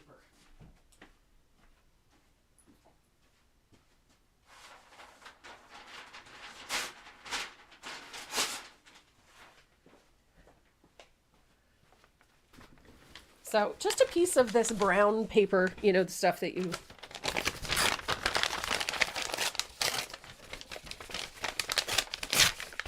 stuff you wrap parcels in. What is this? So there it is. So make sure that this has to be dry and you erase the graphite lines.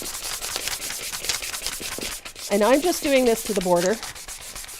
It just lightly distresses the border a little bit, and it also smooths everything out. So if there's any brush marks in the lettering, any ridges, they're all gone once you rub this on. This works almost like sandpaper, but it doesn't scratch the surface. So the color that I used to shade this banner is fawn. Nice color. If you don't have it, you can use burlap. We're not looking for a really dark shading. I'm just going to change the tone of it. And I can't for the life of me find my fawn. Oh, oh well. So I'm going to use a little bit of burlap because it will do the same thing.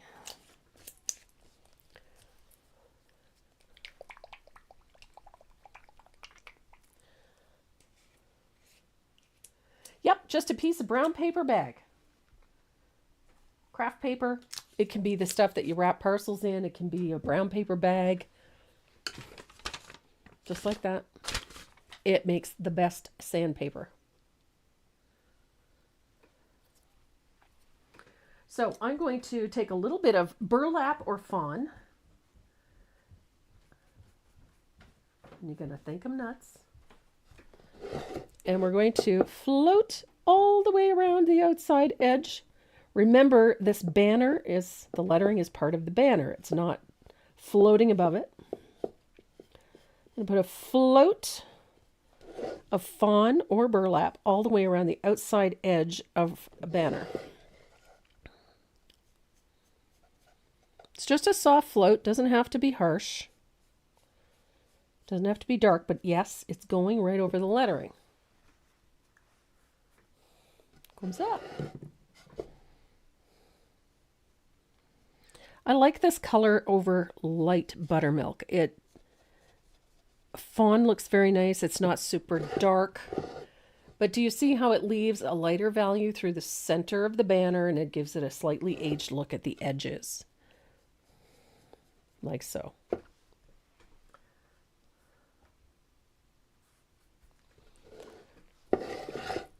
Now this is an edge to the banner, so we'll put a float of the fawn there.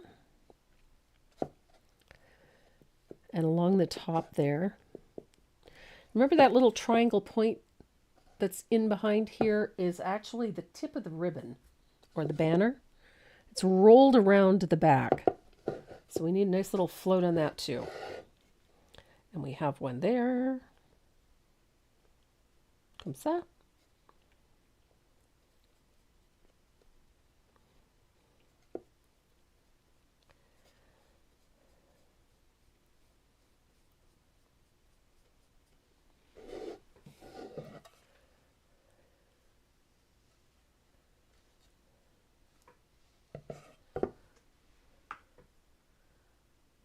No, I've got my chuck roast in the slow cooker.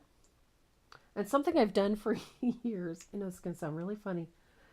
I before I put any beef in the freezer, especially for pot roast, I put a package of dry Lipton's onion soup mix in it. And then I add a quarter cup of water. And I toss it around inside the bag till the beef gets covered in it, suck all the air out of the bag, and then or in the packaging, and I put it in the freezer. And that's how I freeze my chuck roast. So that when I'm ready to make pot roast, I just take it, thaw it in the bag, and then I dump the whole lot into my slow cooker and I put it on.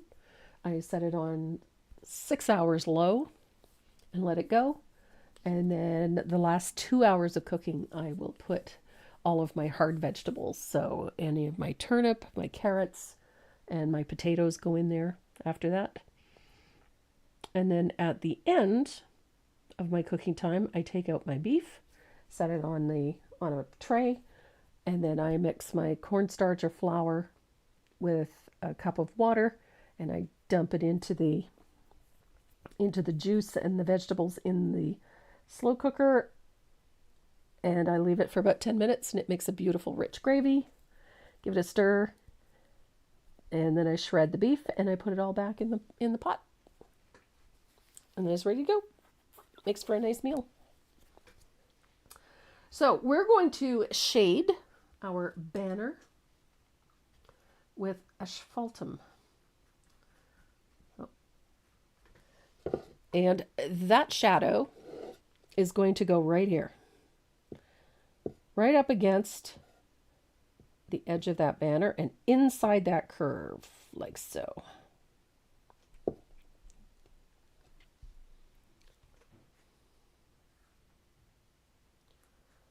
And I'm going to do the same thing on the other side.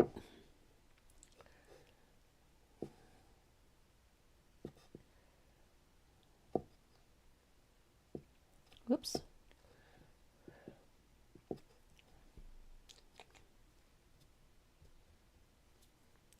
That one got a little dark, but that's okay. So inside that curve, we get another one like that.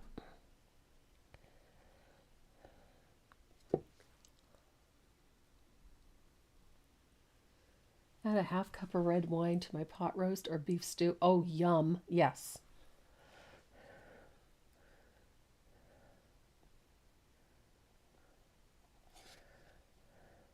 A little bit of red wine never hurts.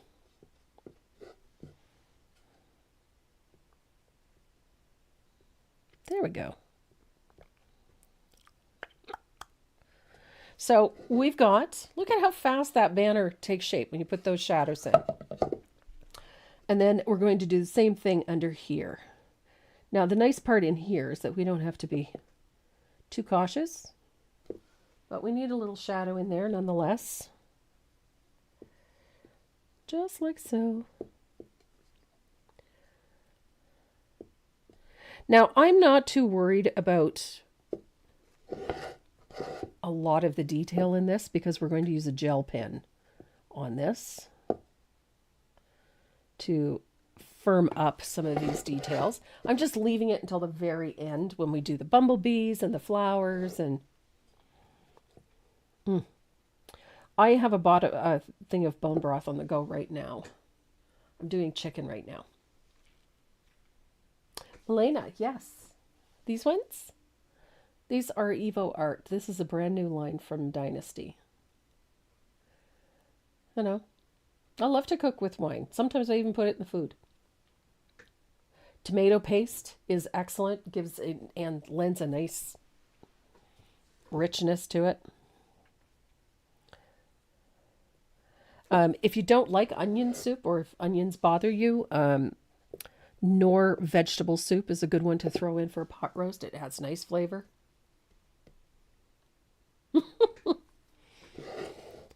Okay, so we're almost done. I'm just going to deepen a couple of shadows. These ones need to be a little bit darker in here. There we go. Same here. Just a little bit.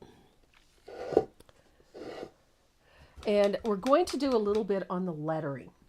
Now, I know it's hard to put a float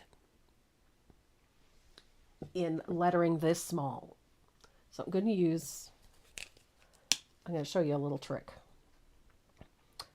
We've got, oh my gosh, ugh. There's some sort of gooey, snotty thing in the paint. Oh, and I got it everywhere. Good Lord. So a little bit of purple iris or Diox purple. And you're going to blend it really well on your brush, because you don't really want the colorful strength. And this is how I get into those small little areas. Just use the tip of the angle to go across the bottom. And then when you get to the vertical ones, just tap and pull up. It's not a strong float. It doesn't even have to be a big one. It's just to darken that lettering at the base a little bit. Just makes it stand off the surface a bit. Just gives it a little bit of brightness.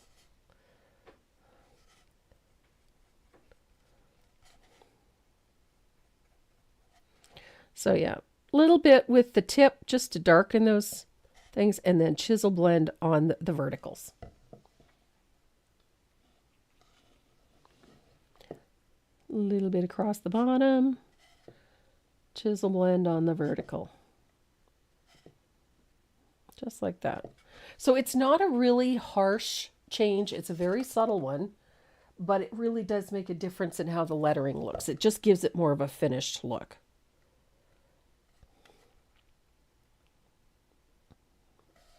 Just take a little care when you're doing that line across the bottom. That's all.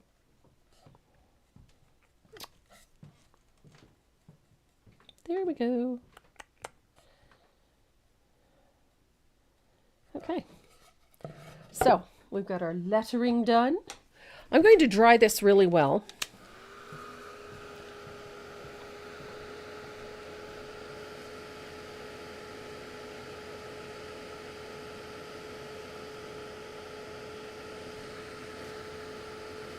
Hi, Carol Eves. Hello, sweetie.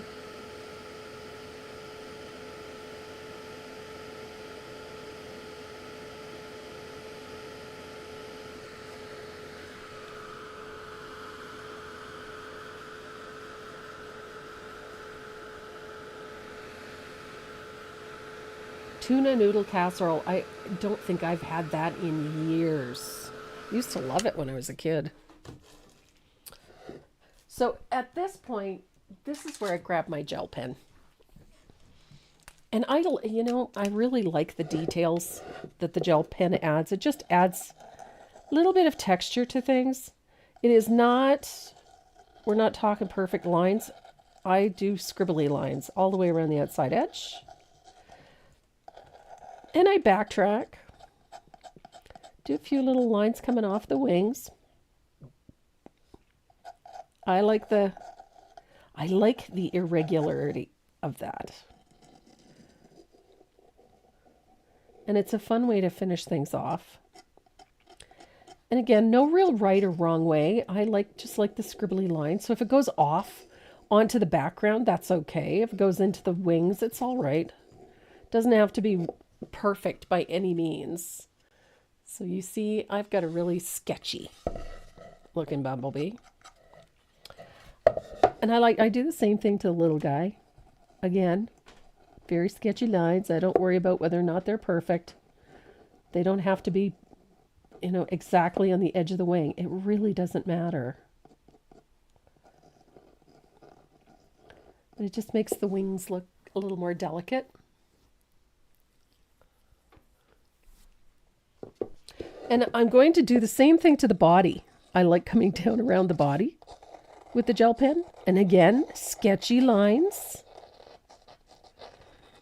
Like so.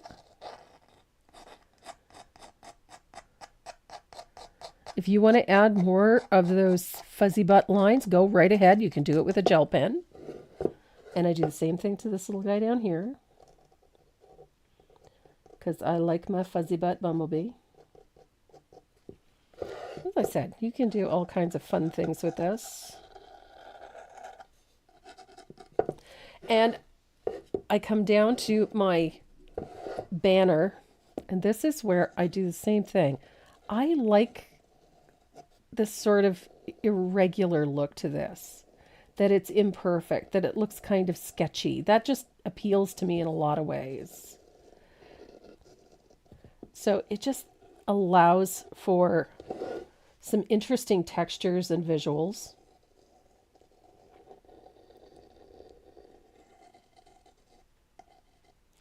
And it allows you to define things without making them look hard-edged, which I find a lot of the time when something is outlined, it looks hard-edged. And I really like the more sketchy lines. It just softens things, makes them look a little less harsh, but still defines them nicely. So all of those little flaws and wobbles and bobbles in there just add to this as far as I'm concerned. And of course, if this doesn't appeal to you, there's nothing that obligates you to do it. So I like to do the same thing to some of the leaves. Well, not some of them, all of them. Again, just a rough, sketchy outline. Maybe a center vein or two. It's all good.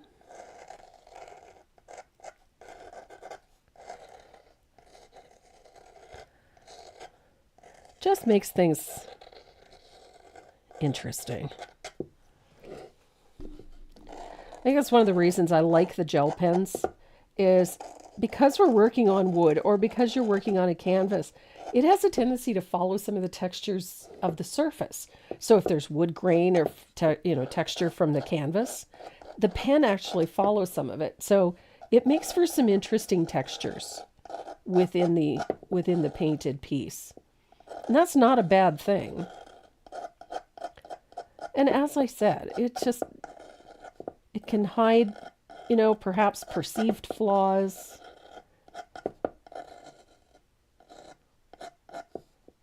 But it does help define things nicely without having to do a whole ton of heavy lifting. So, and I love the finished look. I think it's fun. So if you like your lettering shaded, go ahead and shade it. If you don't, or if it intimidates you, don't worry about it. I like the sketchiness around it. I just think it's such a fun way to do it. Now, at this point, we're going to do a couple more quick steps just to finish this off. And one of the things that I like, and I think everybody knows this by now, I like spatter. And especially on something old and vintagey and beat up like this, it needs a little bit of spatter. Now, you can use thinned asphaltum or a little bit of thinned lamp black. I'm going to use some lamp black because, I like it. And I'm going to mess up my fresh manicure. So I'm going to spatter with a little bit of thinned lamp black. I love this too. Spatter just adds something to things. I don't know why. And I'm going to quickly rinse out my brush. And I'm going to spatter with a little bit of white.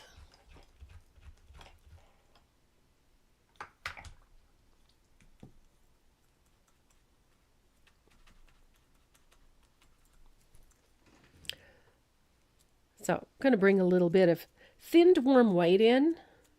This just keeps everything from looking too heavy and dark.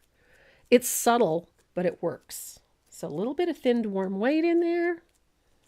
And we are good. I love this piece. Now I'm going to show you how to finish the edges on this real quick.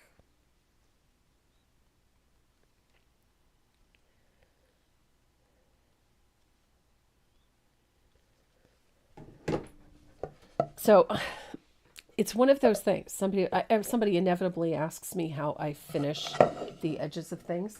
This is where my bigger fugly brush comes in. So I like lamp black on my edges. If it's got that little trim, So I use lamp black on my edges, but everybody says, well, aren't you worried about getting black on the front of your painting? No, this is how I base coat my edges. Take your brush right to the edge and straighten it up like that. It doesn't have to go past the edge, just right to the edge. And then you get a nice finished edge without going over onto the front of your piece. Super easy.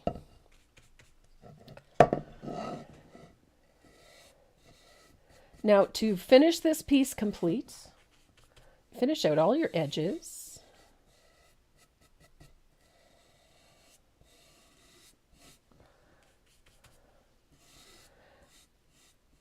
Now I would take this out to the garage or outside and I would spray it with 1 or 2 light coats of matte spray.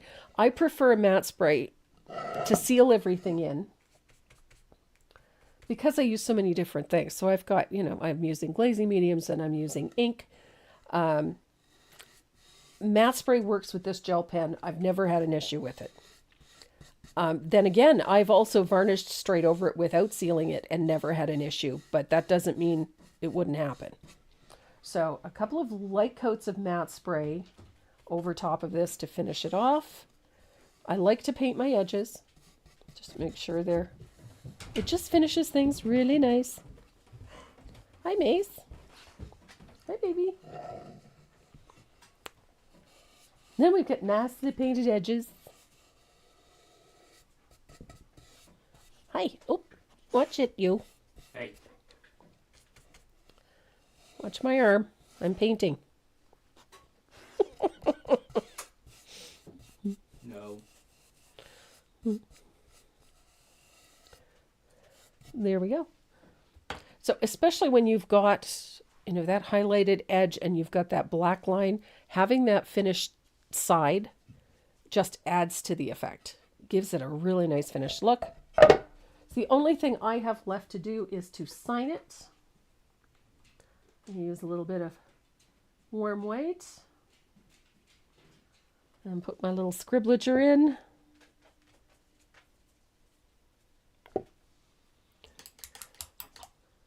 And Bob's your uncle, Sally's your aunt.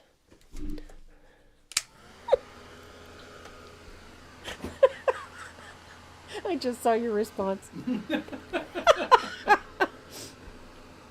Oh.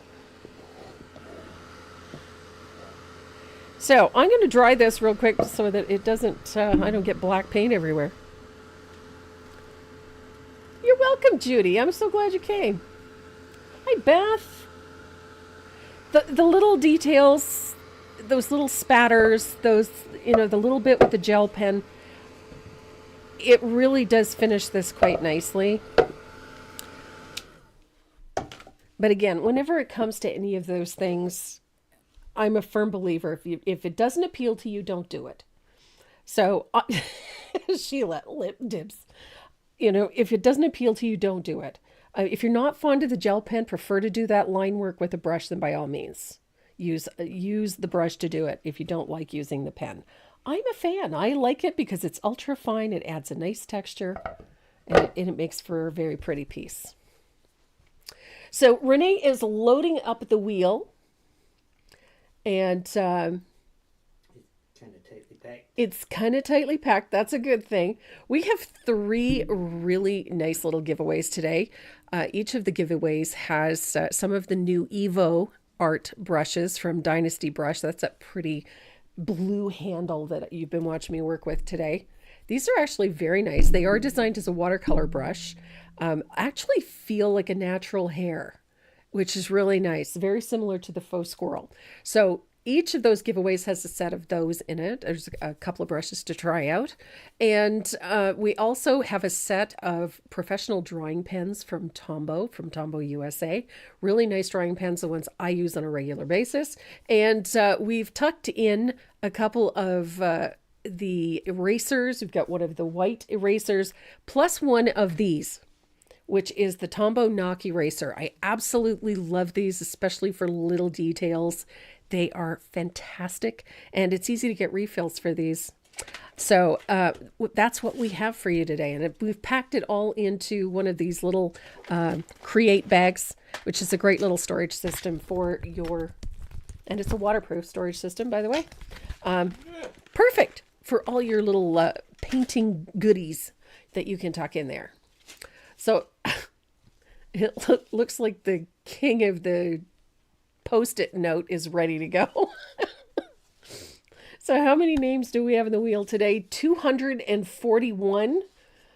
So spin it. Spinning. And good luck to everybody.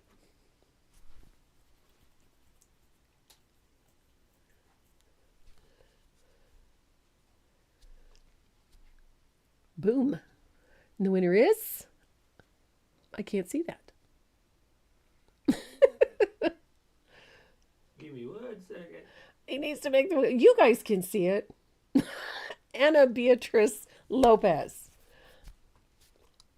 So as always, guys, make sure you head over to the website, click on the little speech bubble in the lower right-hand corner of the screen and send us your shipping information so that you can claim your prize. And if it isn't claimed within 2 weeks, it goes back into the bin.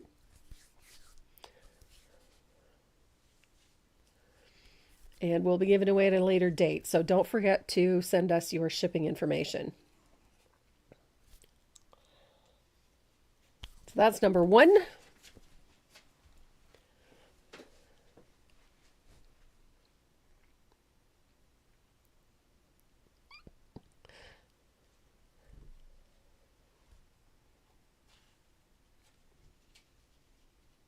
Boom. Ooh, ooh, ooh, ooh, ooh. Sharon Gibney Tooker.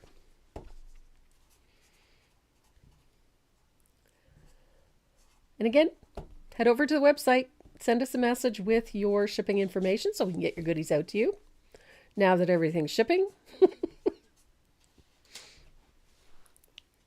They get the yellow one. You working on the rainbow today?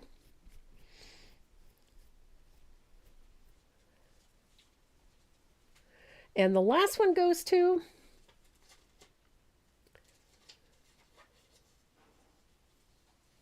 Michelle Dufresne.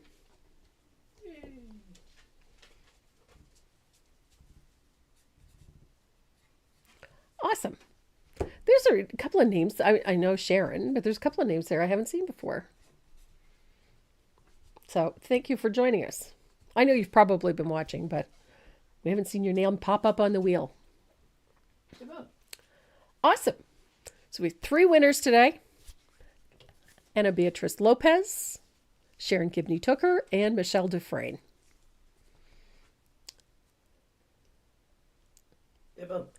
Awesome. Okay, guys, that's it for us today. Thanks so much for joining us, as you always do. Don't forget, if you are not subscribed to my YouTube channel, please do so. Head over to Tracy Moreau Design on YouTube. Click on the big old red button that said subscribe. We are very close to 7,000 subscribers right now. We only need a few more. We'd be really happy to have you join us. Next Saturday, we are doing the companion piece to the Sunflower Country. This one is with the bumblebee. So we're going to have a little bit of fun with that. And then the following Saturday, I've got something really special for you. So I will see you then. We are live here every Saturday, 12 noon Eastern Standard Time. And classes are free. The sunflower one painted? I do. Yes, it's right here. This is the one we're painting next Saturday. Sunflower Country with the bee. It's a fun piece to paint. And it's the mate to the one that I posted the video for last week. Everybody have a great weekend. And if you're in the line of those storms in the southern part of the U.S., please stay safe. Stay off the roads. If you don't have to go anywhere, don't. And to our friends and followers in California, we've been thinking of you and are praying for your safety. So take care of yourselves. We love you. Stay safe. Mwah. Pet your dog. Pet your dog. Have a great weekend.